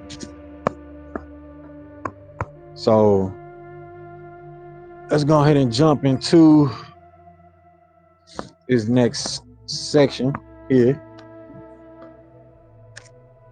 which, like I say, is called religious restrictions on interest. And it states, most early religious systems in the ancient Near East and the secular codes arising from them did not forbid usury. These societies regarded inanimate matter as alive, like plants, animals, and people, and capable of reproducing itself. Hence, you lent food, money, or monetary tokens of any kind, it was legitimate to charge interest. Food money in the shape of olives, dates, seeds, or animals was lent out as early as 5000 BCE, if not earlier, among the Mesopotamians, Hittites, Phoenicians, and Egyptians. Interest was legal and often fixed by the state. So before pre-biblical times, so-called prehistoric times, usury was okay, right? So usury was just a part of things. Charging interest was a natural part of economic understanding. So we're gonna see that change as we get into the more tyrannic or biblical era on how these things change. All right, so this next portion is Judaism. It states, the Torah and later sections of the Hebrew Bible criticize interest taking, but interpretations of the biblical prohibition vary. One common understanding is that Jews are forbidden to charge interest upon loans made to other Jews, but obliged to charge interest on transactions with non-Jews. However, the Hebrew Bible itself gives numerous examples where this provision was evaded. So this is why I mentioned before, if we understood the biblical point and thing that was implemented here during this time, and I mentioned this last week about us being indigenous brothers and sisters, Moorish brothers and sisters, should understand, as it state that I'm about to read in Deuteronomy 23:19, that thou shalt not lend upon interest to thy brothers, interest of money, interest of victuals, interest of anything that is lent upon interest. So to each other, this is something that we understood as indigenous people, that we're not charging interest to people that is our brothers and sisters that's in our community, that's in our family.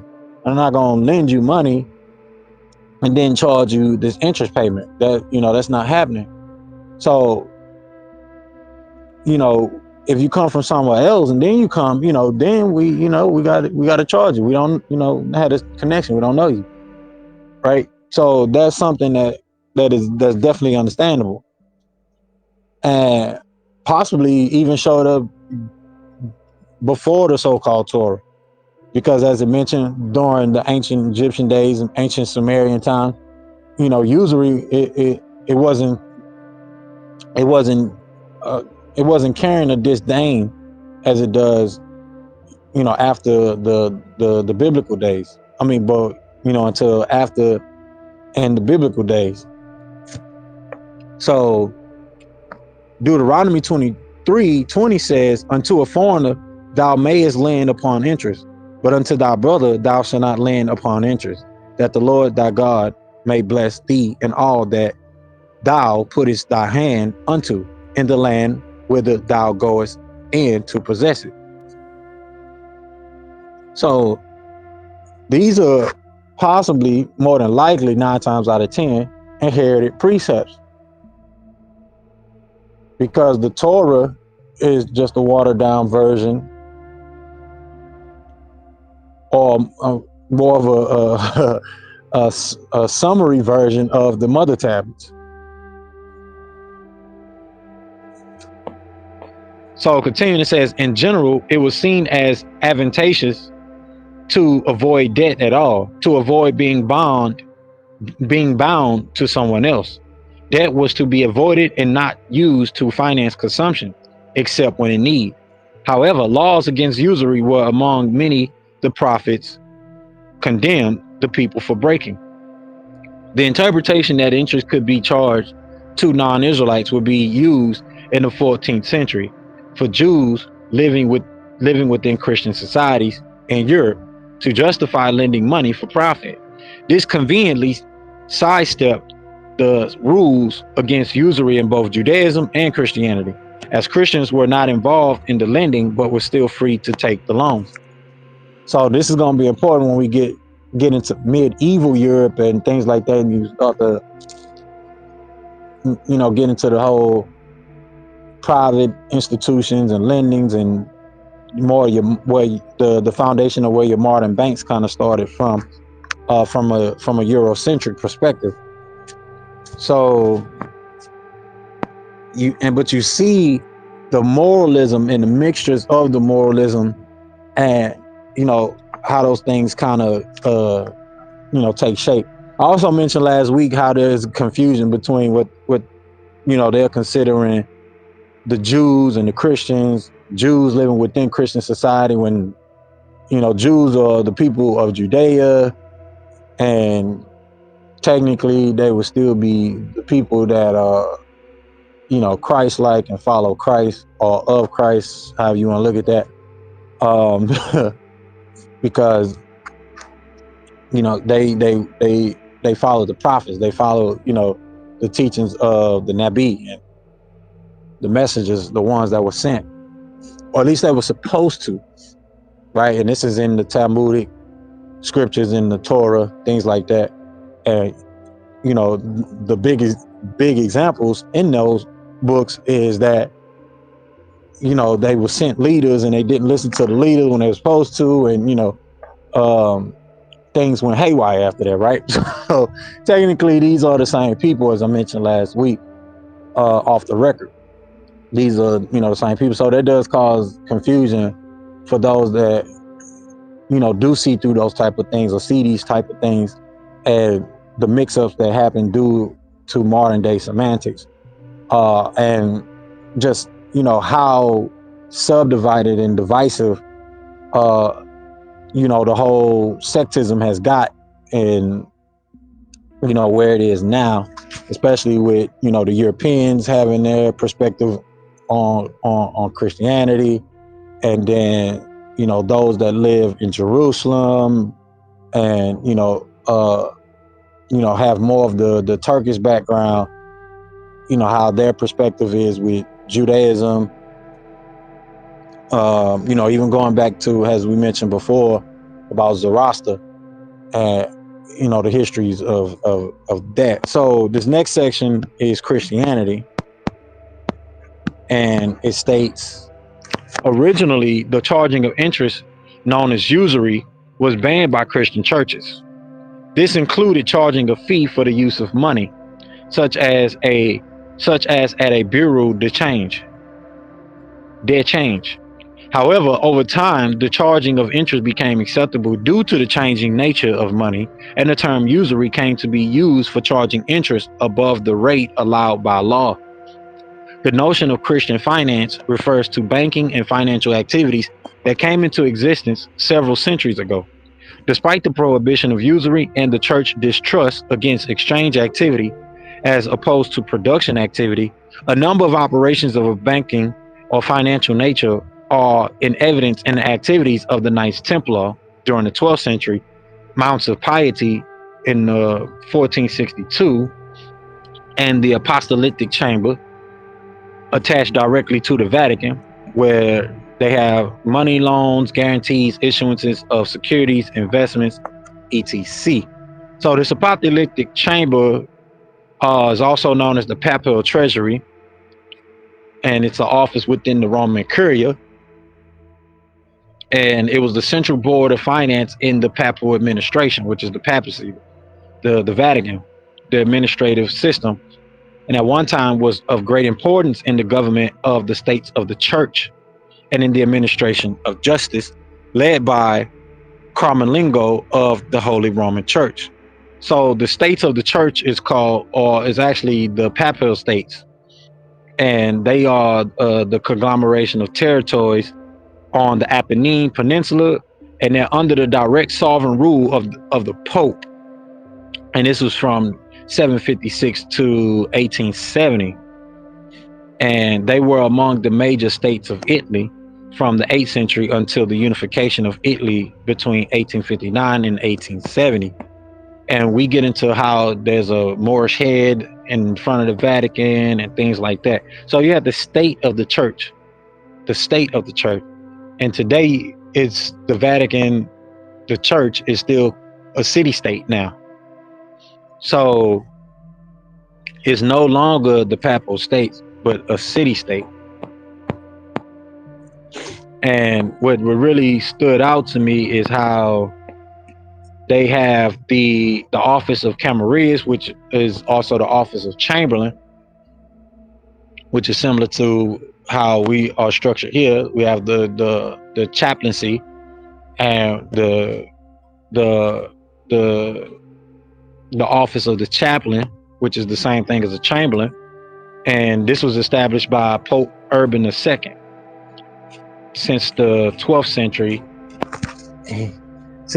century, the papal chamberlain, or Camarines Domini Papae, was a regular member of the Curia entrusted with the financial management of the papal court.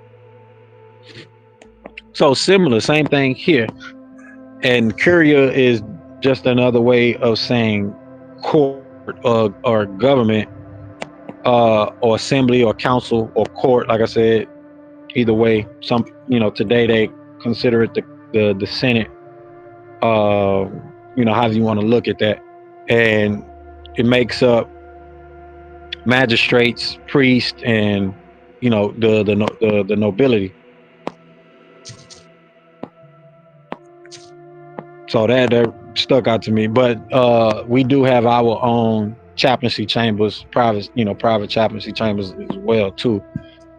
So continuing, it says the rise of Protestantism, which actually means the protest that started in the 16th century, weakened Rome's influence, and it dictates against usury became irrelevant in some eras, freeing up the development of banking in Northern Europe. In the late 18th century, Protestant merchant families began to move into banking to an increasing degree, especially in trading countries such as the United Kingdom. And then they have borrowings beside that, which is a mutual fund and an investment company that we was discussing last week. We possibly think these are some of the companies that were participating in the early forms of the slave trade and applying those insurance contracts, which were being used during the slave trade to trade the interest in the slaves that were kept. And the contracts were actual insurance policies that were being traded on the slave. So Germany has the Schroders and Berenbergs, and then the Netherlands has Hope and Company and Gosha and Mulder. So the Schroders, they are a multinational asset management company headquartered in London, England, founded in 1804, and they're traded on the London Stock Exchange. And then the Berenberg family, they are a Flemish origin Hanseatic family of merchants, bankers, and senators in Hamburg, with their branches in London, Livorno, and other European cities. It says this family descended from the brothers Hans and Paul's Bernberg from Antwerp, and they are Protestant refugees to the city republic of Habsburg. So they are a prominent family. They got their crest coming from the merchant banking background, and then Gosha and Mulder as well. And then you have Hope Company from the Netherlands. And this was a Dutch bank that existed for 2.5 centuries, so close to 200 something years. Their bank is located in Amsterdam. It was located there since 1975. it was consecrated on Great Britain, so it was basically located there in Great Britain. It played a major part. They also played a major part in the Dutch East Indian Company, which we know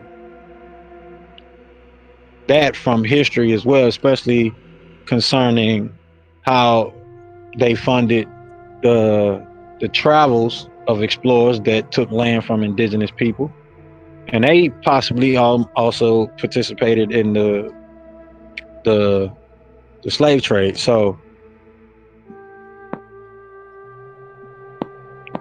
that's something to look out for too as well. Look into. It states they help the plantation economy. So you know that that word plantation, is definitely a triggering word, right? For a lot of people. But continue, it says at the same time, new types of financial activities broaden the scope of banking far beyond its origins. One school of thought attributes to Calvinism the setting of the stage for the later development of capitalism in Northern Europe. In this view, elements of Calvinism represented a revolt against the medieval condemnation of usury and implicity of profit in general.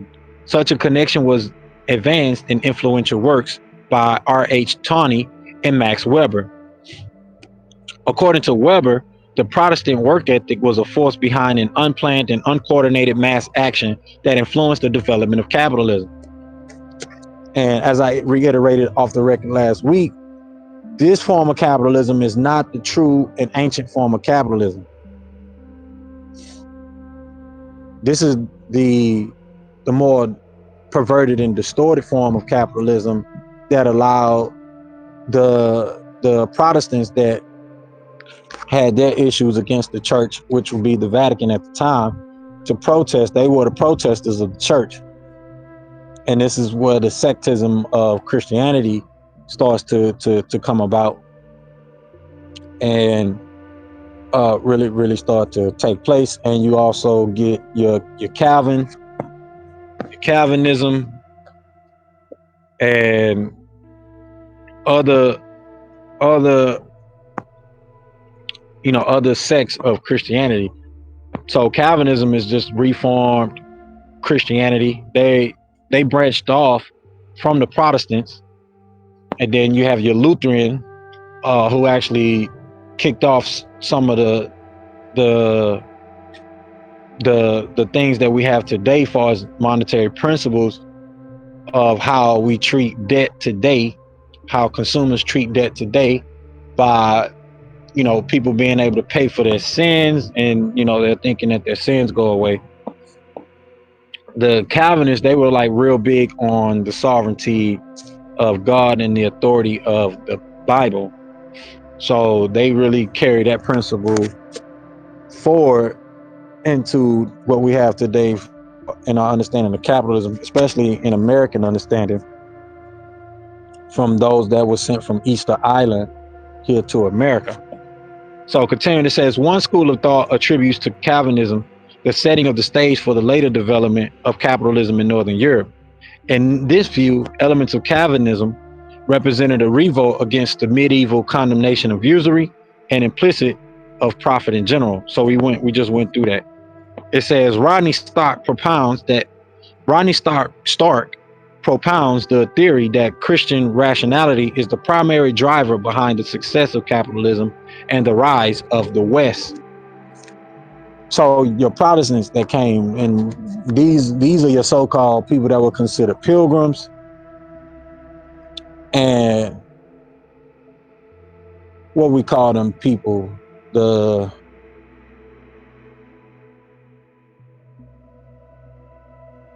what's the name of them people that be living on the farms, and they be living like the old school rural life, Brother Jonathan? What we call them? The Mennonites, the Amish, or The Amish. These are your Quakers. Amish type people. Yeah. Thank you for that, Nova. These are your Amish type people.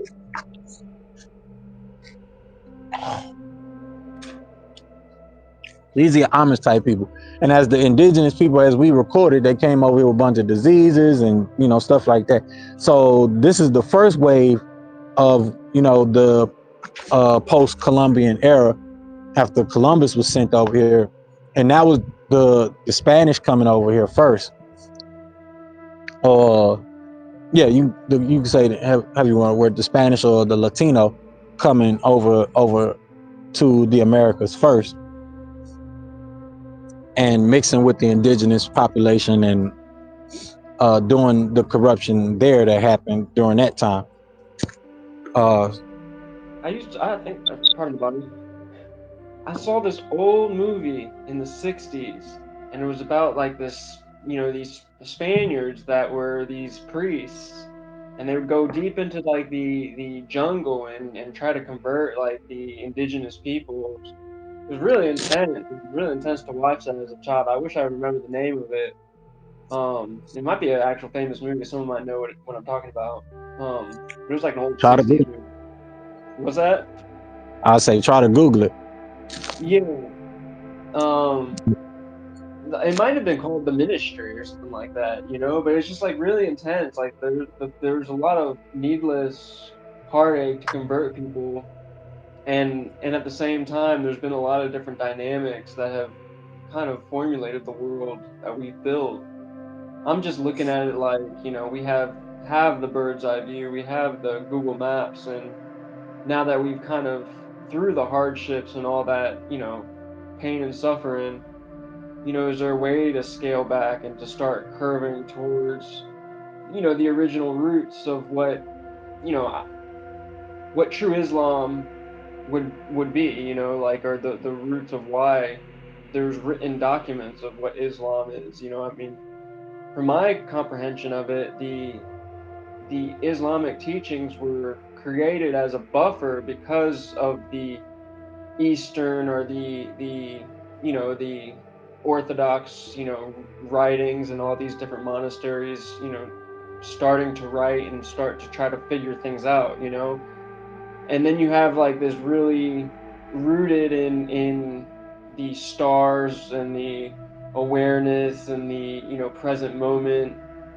the nature of things type of culture that is almost like having to create their own writings as a buffer, so they're not taken over by people who think that oh, we have writings and we're documenting things that we have power over you type thing, you know and I think that if you take it back far enough and then you look at where we're at, it kind of, I think, is what's needed for giving people perspective of why this type of civic engagement is really important, based on the dynamics of what we're dealing with. Because you did have different types of slaves too. You had your house, and then you had your people out in the fields, and they had different reasons, and purposings for those positions. So, no different now. It's just like now we have AI and robots taking jobs. So there's a whole other flip side of the equation going on, and there's still jobs that are needing to be done too. So I don't know. That's where the faith comes in. True peace. Islam.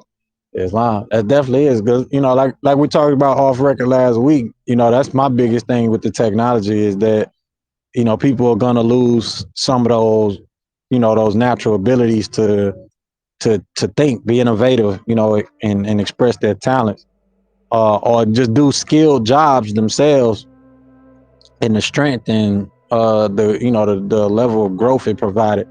But you're definitely right. This is why we need to have the civic conversation, especially about, like you mentioned, the Islamic traditions and the origins of it.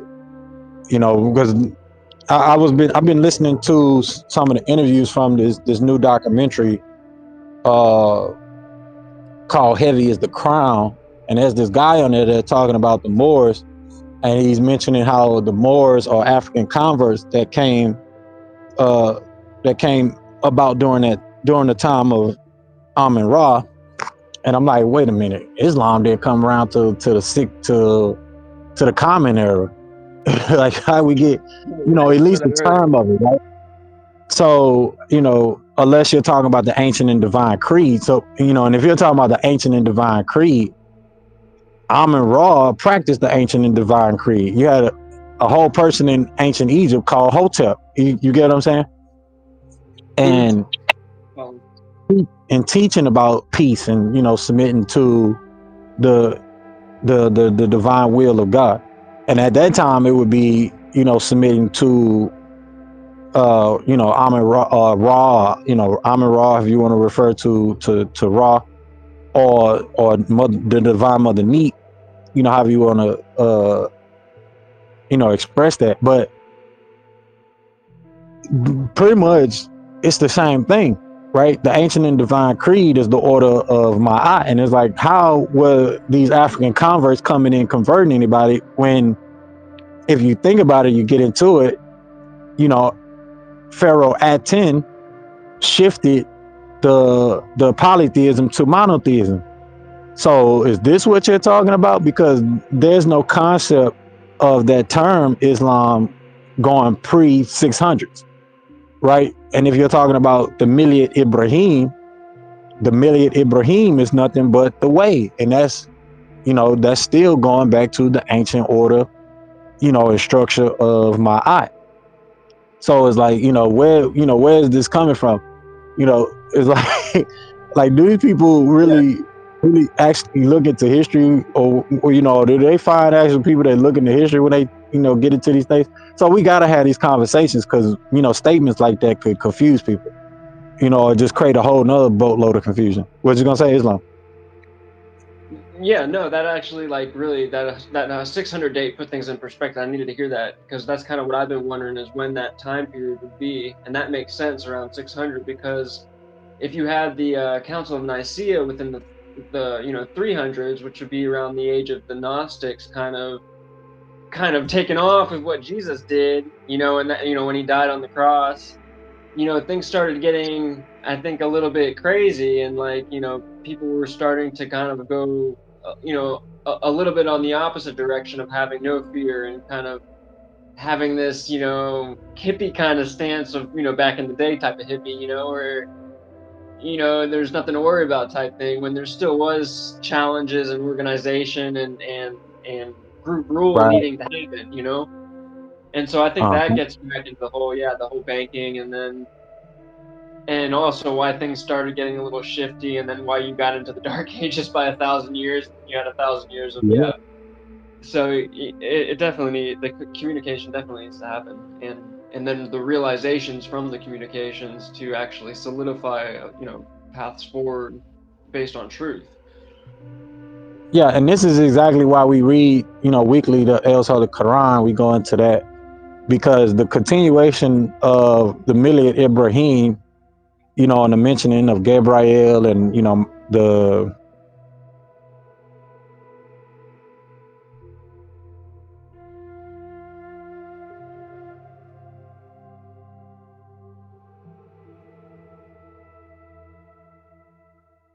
I heard you say Gabriel, and then I don't know if the audio cut out here.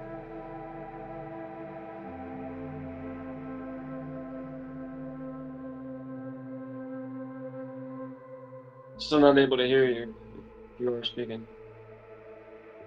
okay, can you hear me now? What was the last thing you heard? The Gabriel. Gabriel.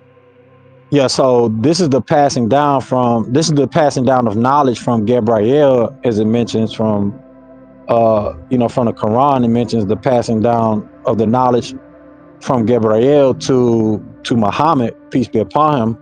The knowledge that he was given was coming from the Torah, and the uh, the Torah comes out of the book of the dead from ancient Egypt, which is actually the book of life. You know, also the Suhuf that was given to, you know, to Adam, that's mentioned in the book of Genesis. So if this is the, you know, succession of knowledge being passed on from then, you know, to then, and, you know, going back to the 600s, you have the indigenous Muhammad that was replaced with a bunch of, you know, different fake versions of the Muhammad. The actual real Muhammad that's related to the Hebrews. The real Muhammad is related to, you know, that genealogy of indigenous Hebrews. So now you have this usurped Prophet Muhammad. So you don't have these converts, or these, you know, these perverted versions of Islam until after the indigenous Muhammad had, had died and been replaced. Because prior to pre-Islamic is the Millia Ibrahim, the way of Abraham, and then the mixture of that Judaism, which goes back to Yoruba, and today they call it Ife or Ife, but the Yoruba people, and a lot of the Tiflim or the ancestral statues and things like that came out of this African Yoruba tribe, who is actually the true Jews or the true descendants of of Judah. The whole term Yoruba comes from the ancient word Yehuda. So you have these African deities or whatever, and you find them in the Qur'an. So it's easy to trace pre-Islamicism, right, or pre-Islamic of knowledge. You're talking about tribes that you find in Africa and portions of the so-called Middle East, but mainly the lineage is going deep into the heart of of Africa. So you don't get those issues about what this with like the guy was mentioning from the documentary. You don't get those issues till later on, to after the 600s. Now if you're like I said, if he's talking about pre-Islamic era, it's still the same thing. But you might as well get to the nitty gritty and say Africans harmed or fought Africans, which we definitely understand that happened. Just like today, you got so-called black on black crime. But the thing is, when you're trying to make it seem as if Islam was brought about by people that are sellouts to their people, you're going down the wrong path. And we get those type of fallacies that get created because they don't understand the actual true history or the true chronological order. When you start putting Islam and mixing that up, Mohammedism up, in the period in time of Amun Ra and that time period, but about time Islam came around, Rome and Greece had already took over Egypt. You get what I'm saying? So where does that come from? So you get all these mix-ups, without having these conversations. So it's definitely, something that we got to dive into, and we should have as a people. But this gives us a chance to do such. So let me see where we left off at. Yeah, I really appreciated that piece. That cleared up a lot of things for me and gives me a little bit more room to kind of grow without getting too lost. Yeah, and like I said, it'll help you keep up with what we're reading every week in El's Holy Quran. The master teacher took his time out to make sure that we understood that time period, because it's it's a real important period of time that a lot of people are still taking advantage of to this day. So we definitely gotta be able to understand it. So that's actually what our next portion is about. We're gonna close out with this. This section is Islam. And it states the Quran strictly prohibits lending money on interest. Believers, have fear of Allah and give up all outstanding interest if you do truly believe. But if you fail to do so, then be warned of war from Allah and His Messenger. If you repent, even now, you have the right of the return of your capital. Neither will you do wrong, nor will you be wrong. O you who have believed, do not consume usury, doubled and multiplied, but fear Allah that you may be successful. And Allah has permitted trade and has forbidden interest. So it was okay to trade, but here we go again, interest being the problem. So this is taking it back, especially if the Islamic teaching is based on the Torah teachings and what you get out of the Torah. So it says the Quran states that taking interest and making money through unethical means was prohibited for Muslims and in other communities in earlier times as well. Because of the wrongdoing of the Jews, we forbade them good things which were before made lawful unto them, and because of their much hindering from Allah's way, and of their taking usury when they were forbidden it, and of their devouring people's wealth by false pretenses. We have prepared for those of them who disbelieve a painful doom. And this is coming from Al Quran, Surah 4, Ayat 160 through 161. So there's a lot of surahs and ayats that go uh into this Islamic economic jurisprudence, which they mention riba. It says riba is forbidden in Islamic economic jurisprudence. Fiqh.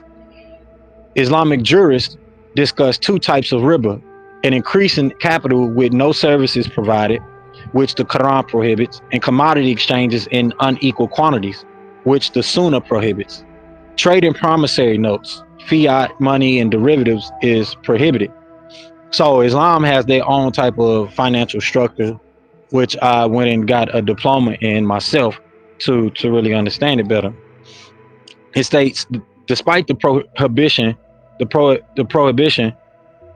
of charging interest during the 20th century, a number of developments took place that would lead to an Islamic banking model where no interest is charged, but banks would still operate for profit. This was done through charging for loans in alternative ways, such as through fees and using different methods of risk sharing and ownership models, such as leasing. And so you definitely have those different revenue models and different things like that. So as you can see, Islam was real heavy against the whole usury thing, and it became more and more because of, like it said, the misuse of what the Jews did.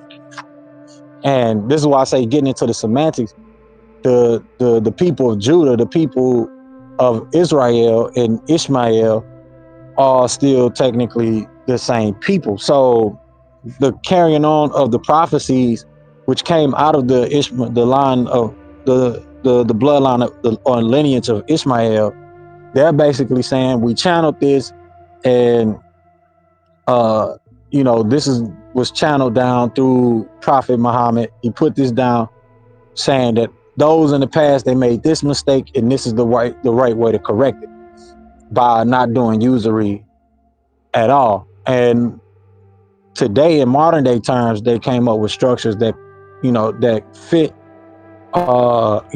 within that model. So that fit within that model of not charging usury. So you definitely have that today. But I do want to go ahead and close us out because we are running short on time, and I do want to get us out here at a decent time so we can spend the rest of our family, our holy day with our families.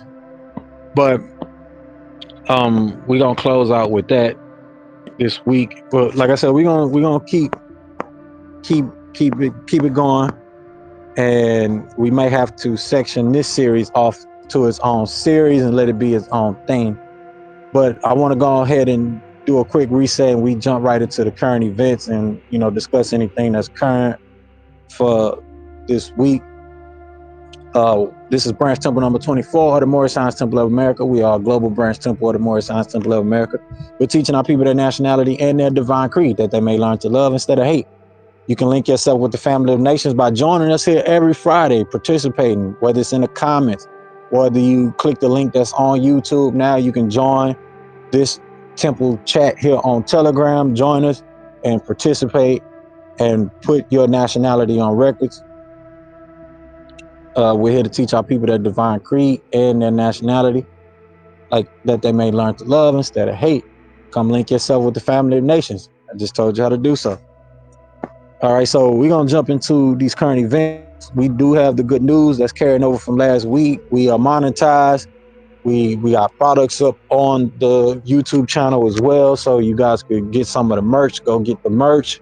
We got hoodies, cups, aprons, things like that.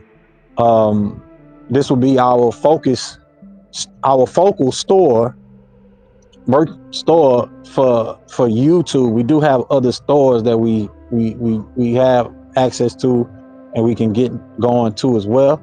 But this will be the main one for our YouTube, as well as memberships on there as well. We do have the Patreon. We do want people to join the Patreon and get involved there as well. But you could also join our membership on YouTube, where we may be getting into some things. We're gonna pretty much come together here and plan it out how we want to structure the memberships. The memberships on Patreon will be separate and different, and there will be different things, different content, different activities that'll take place. We also I'm gonna put up a link that will be for people that want to travel with us. We're gonna go on different trips as a community, as a congregation, and wherever we decide to go as a congregation, we put up the funds, and we will be able to go, and we'll be able to travel together as a community. And we can go to fun places. Don't have to go to no boring places, definitely. But we are on a mission. When we go there, we're going to sightsee. We're going to go into these sacred spaces and places, and we're going to participate in the spiritual energy of that place and that environment. That is definitely the main goal. And just the thing is for us to create more content. We can partner up, especially me knowing how to do the monetization thing now and accomplishing that goal. So you all are invited to join us and reach out to me. uh if you have to leave a comment in the chat, however. We also have the sales associate position that's open for those that want to work. They need a job. We have the sales associate position in our family office, in our family office here, and is commission based. Is commission based for now until we start moving the goalposts and getting things done.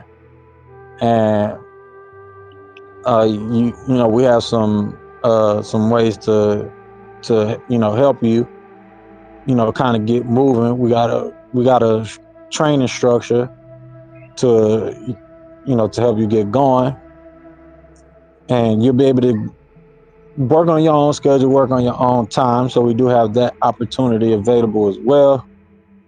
As far as any current events in the news lately, I've been noticing the whole situation with Trump. Trump just did some crazy things. Biden out here trying to sell black people chicken, so-called black people chicken. Things is getting crazy. So Biden out here trying to sell so-called black people fried chicken. It's getting crazy. Like I said, it's gonna be like I mentioned, it's gonna be a crazy political run for this election, and we're seeing it. Trump was charged. He had a fine that he had to pay. He was left with a fine. The brother started selling some shoes, and he made enough to pay for the fine, and he's on he on the up. So we definitely gonna see how things play out for this election, and how we move forward into the the closing of the election.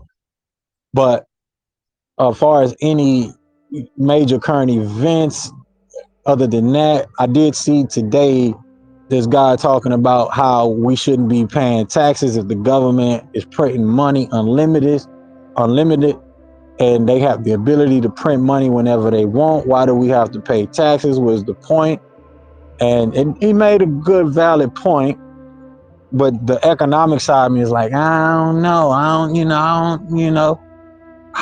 But it does make sense. Just the basis of the premises does make sense.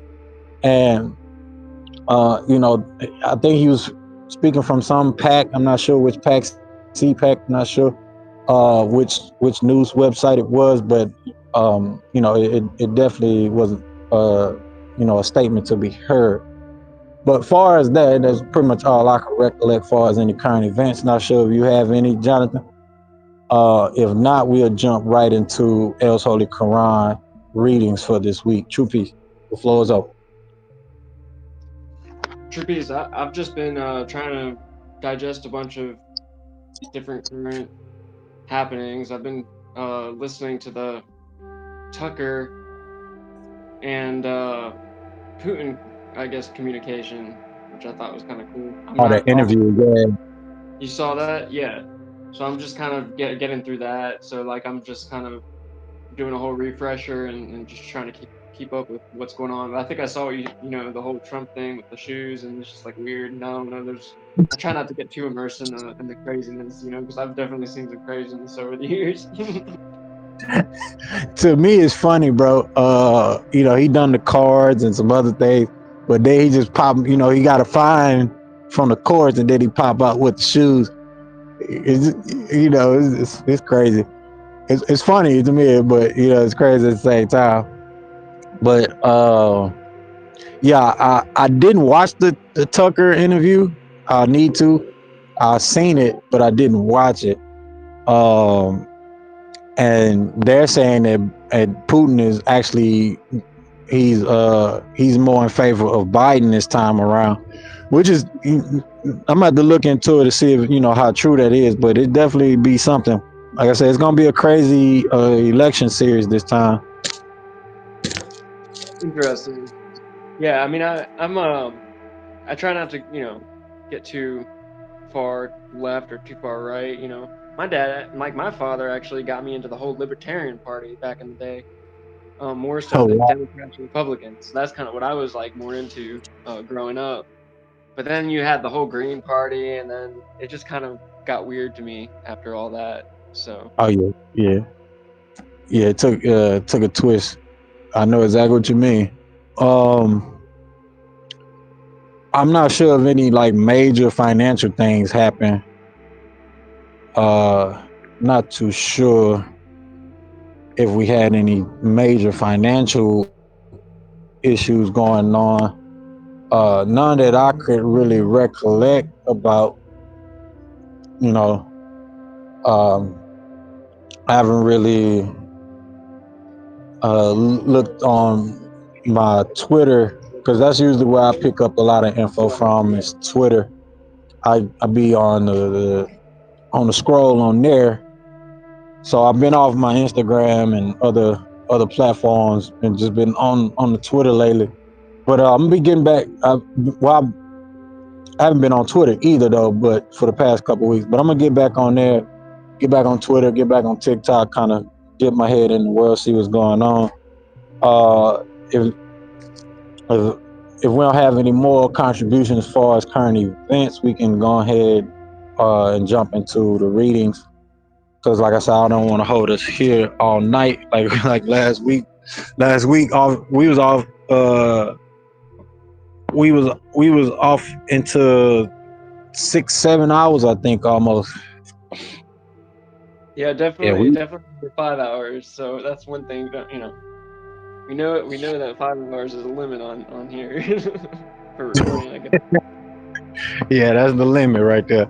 So I don't want to keep us here that long. I think we crunching our way up to 3 hours. So we're gonna jump into our weekly reading of El's Holy Quran.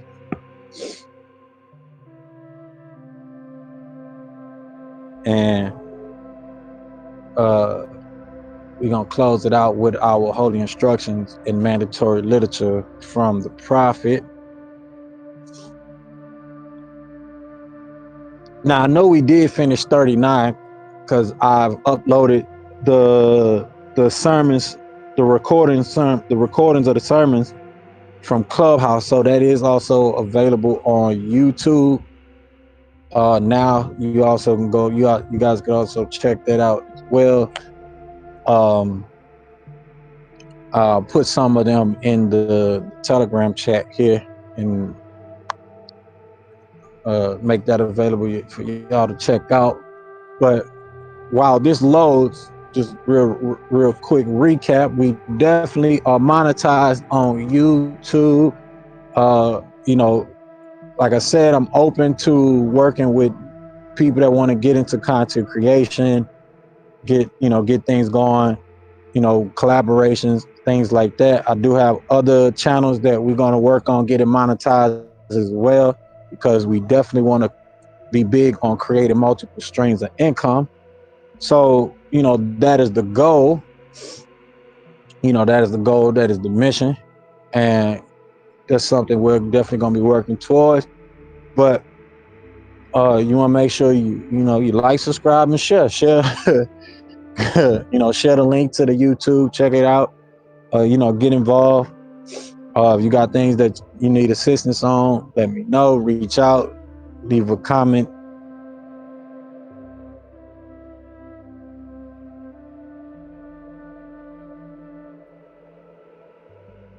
I was saying leave a comment on the channel. That way you can reach out. I'm not sure what was the last thing you heard, but Yeah, I that went was the out. last. Just leave a comment on the channel. Okay, so you did hear me. All right, so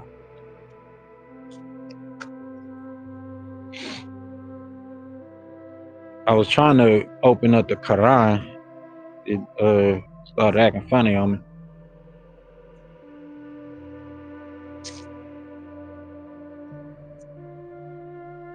I hope it open. I think I got this one app on there that's I got all these apps on my phone that's clogging up the space. I've been trying to kind of keep an eye out on the energy and the whole energy sector, and there's a lot of, I don't know, um, competitiveness, I think, in that field, whether it's from oil, gas, and then the EVs, and then there's other stuff coming out too, like the hydrogen systems, and there's a lot of really Uh-huh. cool ideas, and there's a lot of potential for really, changing our world in a completely different way. I don't know if, the better or not, and that just depends on, Right, right. but yeah, it's something that I've been trying to keep up with and You see won't what they. really know until till time, and what actions actually come out of the the creation of the technology. Right. I mean, it seems like some of the projects are really big. Like a lot of money and interest was put into like the fusion machines and fission machines over in China, and it seems like it's a lot of output for I don't know how much gain, or I mean, is it like global power?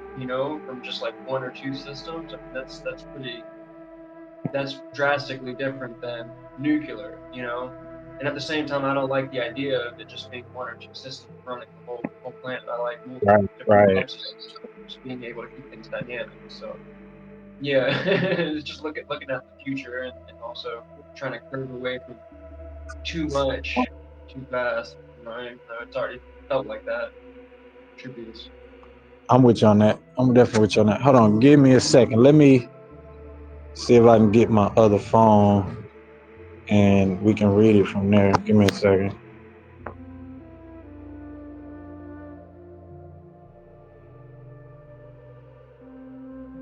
All right, so we're gonna see if we can pull it up from my old phone, which is better anyway.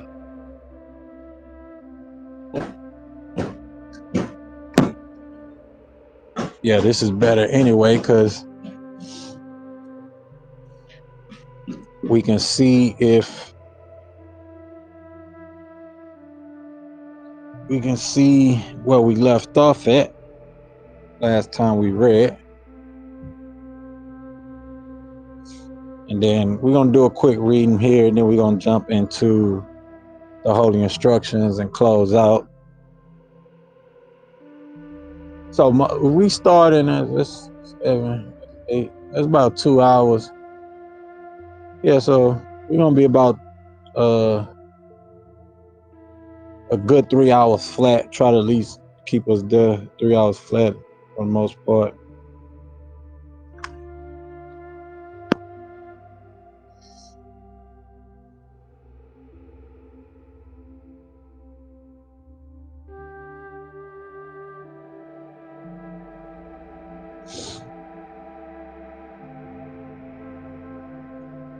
I gotta get the exact space, exact part we left off at, cause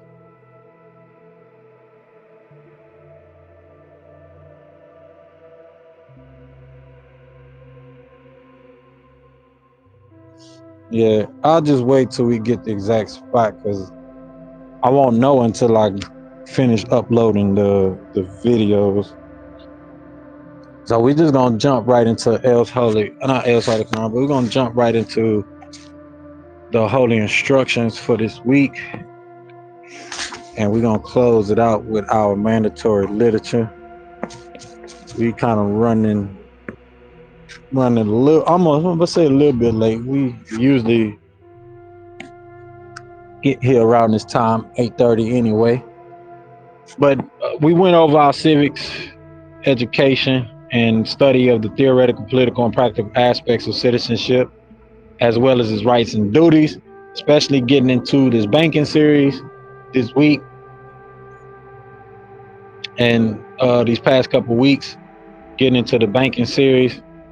And we really expounded on that. The civic education, it includes the study of civil law, civil code, and the study of government. And this is with the attention on our roles as citizens, as opposed to the external factors, which is the operation of government. So we went over our civic virtues, which is the cultivation of habits and our customs, things like that, which makes for a successful community. And we go over that here every week. We discuss civic engagement, which is coming together to address things that are of public concern. We do that here every week as well. We went through some things in our current events and those updates. So we're gonna jump right in. As you all know, Friday is the holy day. Oh, you who know. When the call is proclaimed to supplication on Friday, the day of assembly, hasten earnestly to the remembrance of the Heavenly Father and Divine Mother, and leave off business and traffic. That is best for you if you but knew. And when prayer is finished, then may ye disperse through the land and seek the bounty of God and celebrate the praises of God of 10 and without stint, that ye may prosper. All chaplaincy temple services and meetings are to be open and closed promptly according to the Circle 7 and love, truth, peace, freedom, and justice. Friday is our holy day of rest because on a Friday the first man was formed in flesh, and on a Friday the first man departed out of flesh and ascended unto his Father God Allah. For that cause, Friday is our holy day for all Muslims and peacemakers all over the world. This is according to Act 2 of the Divine Constitution and Bylaws by the Prophet Nabi Ali, which states all temples and subordinate temples are to conduct holy day service every Friday, starting promptly at their respective time and ending promptly at their respective time. All civilians, patrons, denizens, prospects, and ministers are expected to attend the temple for the Friday Holy Day temple service and meeting. On Fridays, the Moorish American, Moorish Asian, and Moorish African Muslims and peacemakers all come together to supplicate and to illustrate that which Allah has blessed them with. The temple services are open according to divine love, truth, peace, freedom, and justice. At no time will templars, adepts, ministers, patrons, or outside congregational guests be allowed to disrupt the Holy Day service. Nor will civilians be admitted under the influence of alcohol or any severe intoxicants. All templars, adepts, and civilians attending the Holy Day service must have their heads covered with either a turban, fez, or kufi, or spiritual covering. Baseball caps should not be worn in the temple or during temple service. The Sunday school temple service and meeting is mandatory, and all Moorish nationals, templars, and temple denizens must promptly attend the temple service and send their children to the Sunday school gatherings. The teacher must conform himself and herself to the Temple 101 questionnaire and let every civilian man, woman, and child exercise his or her five senses, who is able to do so, because out from your Sunday school comes the guiders of the nation, and now the entire global village.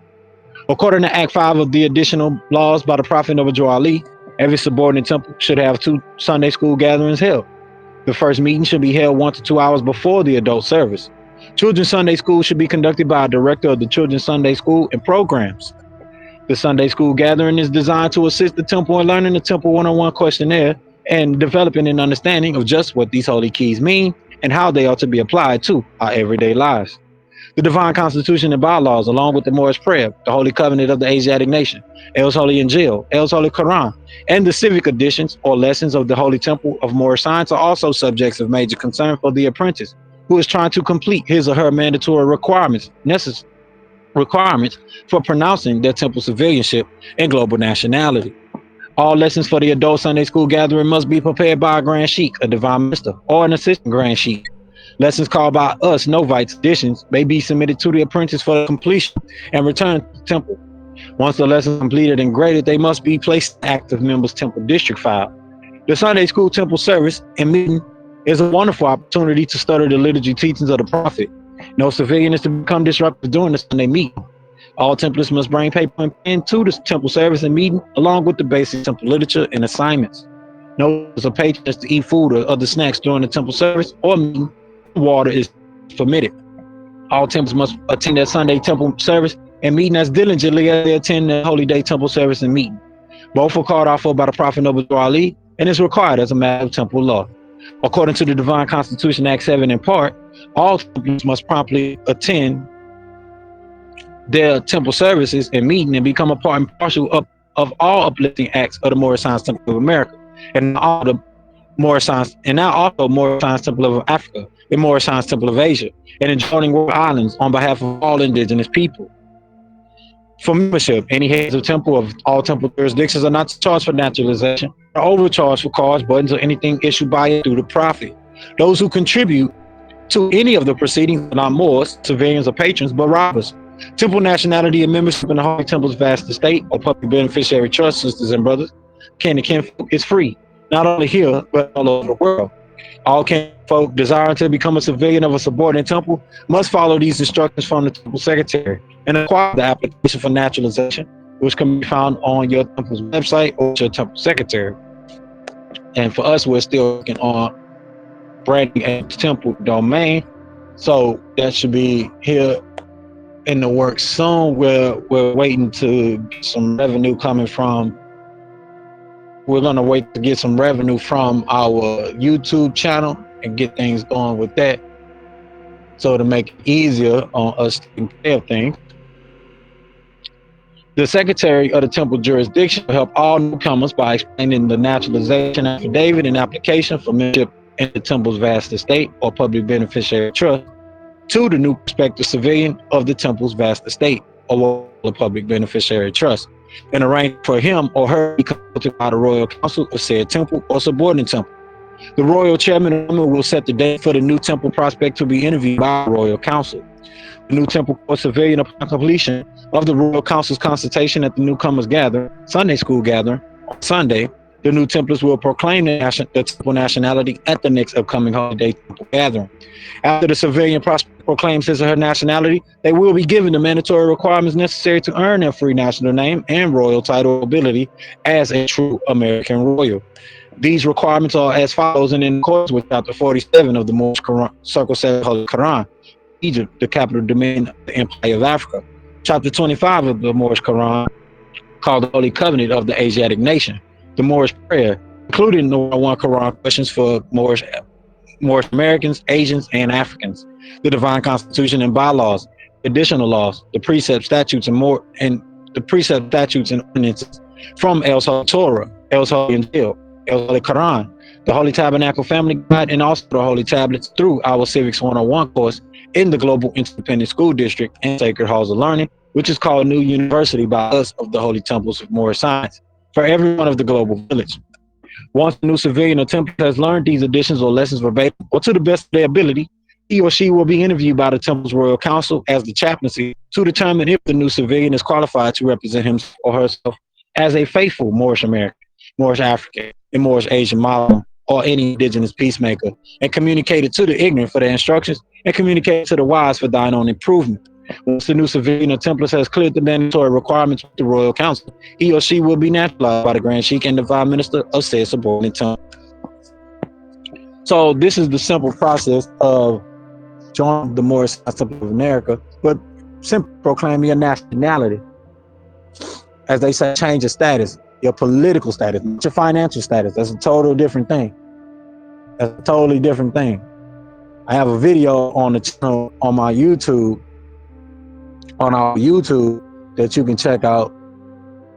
Gotta go to the old videos. It's a lecture on security party criticism and breaking down the truth about it. Everything is about, financial administration and doing these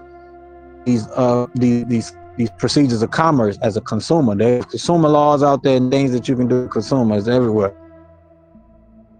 That's a whole topic for a whole nother day.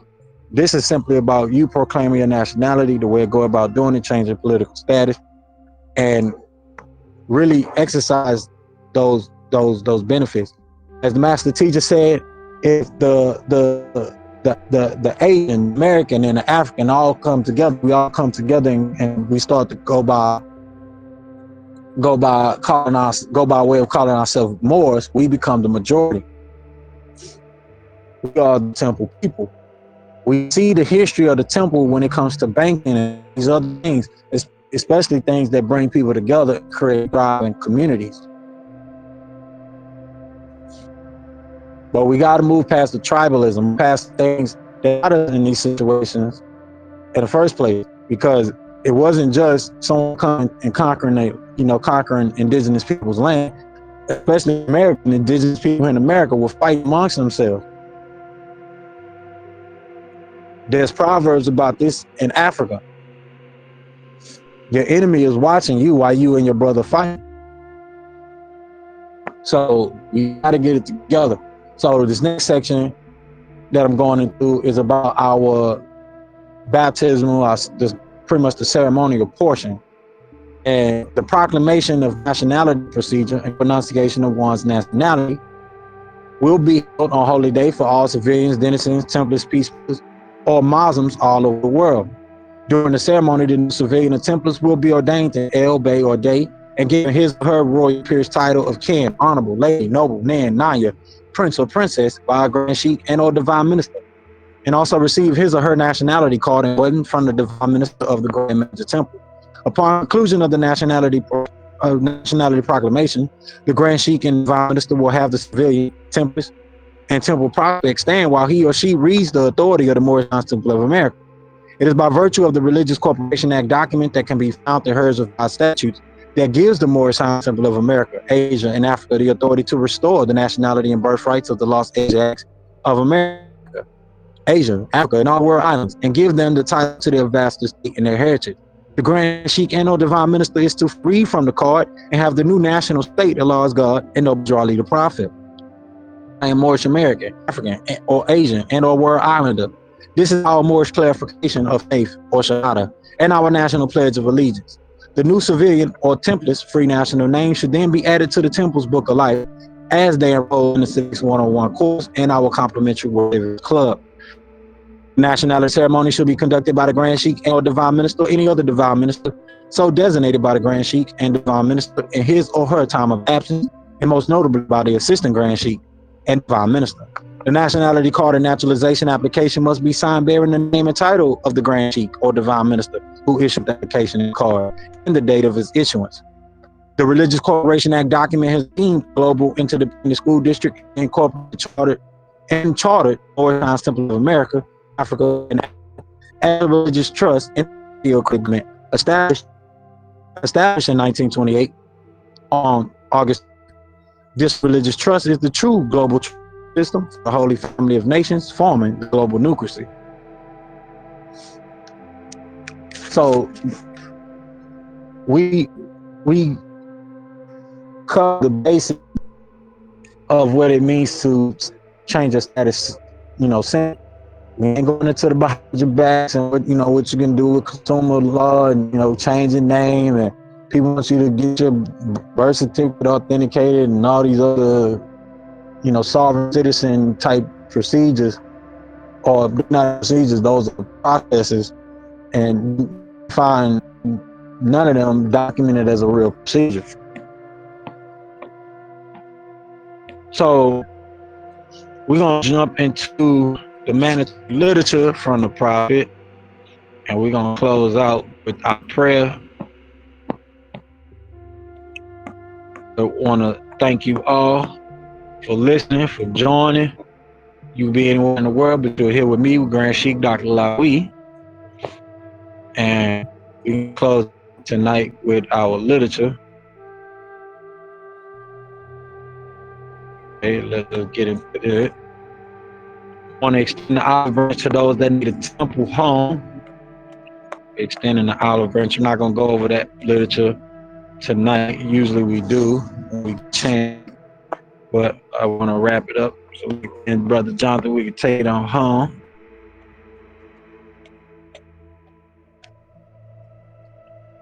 All right, so I want to go over this warning from the prophet that is to be read in every temple meeting and temple service. The prophet said, I hereby inform all members that they must not make the speeches while they work, homes, or on the streets. We're for peace and not destructions. Flashing your card to Europeans causes confusion. Remember, your card is for your salvation. Fail to obey these orders will be a severe consequence. We are for love, truth, peace, freedom, and justice. And when these principles are violated, justice must then take its course. If a member or a group of members who hold malicious feelings toward the temple or the prophet or violate the divine covenant of the movement will receive their reward from Allah for their deeds. All true Moors will obey the laws laid down to them by their prophet. If they lose confidence in their prophet, they should turn in their card and button, swear in their turban and fez, and return to the state where the prophet found you. This is a holy and divine movement founded by the prophet Noble Ali, and if the prophet is not right, the temple is not right. The prophet therefore is sending out the plea to all Moorish Americans that they do their part in protecting their prophet and the temple. This is an everlasting movement founded by the prophet through the will of Allah to redeem his people from their sinful ways. True people, Noble Ali. All right, y'all. So we should have the Patreon link on the school link. You should be able to access it from there. If not, I'll pin that into the room this week too, so that way you guys could join from Patreon. If you're just listening to this from YouTube,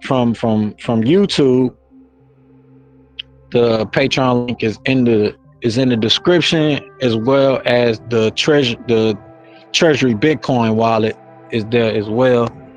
If you want to make donations or become an active contributor in the royal audience in our temple court, our royal court. And with that, we're going to get into this last piece of literature from the prophet that's to be proclaimed in every temple meeting and temple service, Islam. The prophet said, I'm glad to know that I have a few faithful Moors among you all, and I desire for them to know the truth and the divine truth. There's a host of jealousy about me in the movement now by the same people of our side of the nation that claim that I was only a joke and unreal. But now, since they have found out from the government officials and the nations of the earth that this is the only sole foundation that all Asiatics must depend upon for their earthly salvation as American citizens, they're working every scheme that they can to disqualify me so they may take charge of the situation. I've notified all these things to you long ago in the past. It is through the faithful Moors that attribute to the movement and uplifting funds. The ones that paid their divine respect to me and the movement will be remembered. That's why I'm calling upon faithful Moors to enrich their faithfulness to me, your prophet, your divine Moorish movement. I need finance and I need it badly. Never before have I needed finance so badly as I do at present, so I can shove aside the discord that is facing the nation. It all comes through jealousy because of my fame and nobility. The nations of the world will not recognize the movement without me, the prophet, being head. It's been proven by my works, which I performed in the past years. Prophet Noble Ali. So we have the ability and not another better time than now to really build up our own temple treasury. We're reading about it in this banking series, and it's never been a better opportunity to get the things done that we're doing now. But one thing I didn't get for people that are on YouTube, you join a membership there. You also get nominee shares. You get some of our Bitcoin smart contract tokens to come with that, so you get shares in that. And also for those that want to make the generous donation, you all have to participate with me in potential investment deals that we do here in our family office side of things, and we get to kind of discuss some deeper financial things that we can put your contributions toward and become equity partners with that. So with that, we're gonna jolt our way on out here. And we're gonna close it out with our Moorish prayer. And I will be seeing you guys this Sunday, if not next week. And we still catching up on the recordings on YouTube, but these recordings will definitely be on there. I'm almost there. I'm almost got us caught up on YouTube. So we got the recordings out. And as we mentioned during current events, we are monetized. So, hey,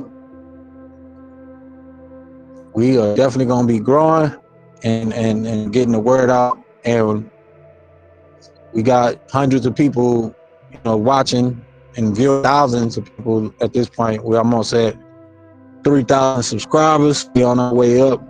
We're working on our next milestone, which is 10,000 subscribers, and eventually 100,000, to where people are very familiar with who we are and our content and the that we came to bring as the Divine and National Movement.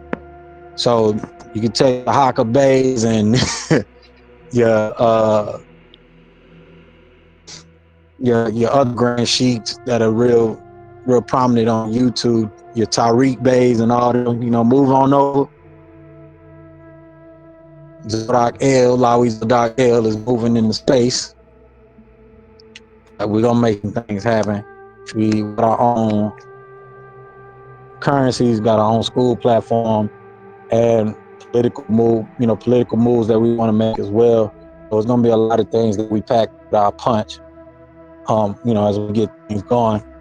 So with that, I know how it go. Facing the east, feet at a 45-degree angle, fingers up, 5 fingers up. A lot of father of the universe, the father of love, truth, peace, freedom, and justice. Allah is my protector, my guide, and my salvation, by night and by day, through his holy prophet, Noble Drew Ali. Amen. All right, I don't know if you got any last contributions, Noble, but we're about to take it on home. Anything else you wanted to say before we close out? Nah, I think we got through a lot of stuff that from the last week's meeting that we said. We got through a lot of that again this week, so that was good because that was kind of a bummer that whole thing didn't get recorded. So, thank you. I know. Thank you, Noble. My close us up. So, like I said, I'll see y'all this Sunday or next week. True peace. Why do? Summer.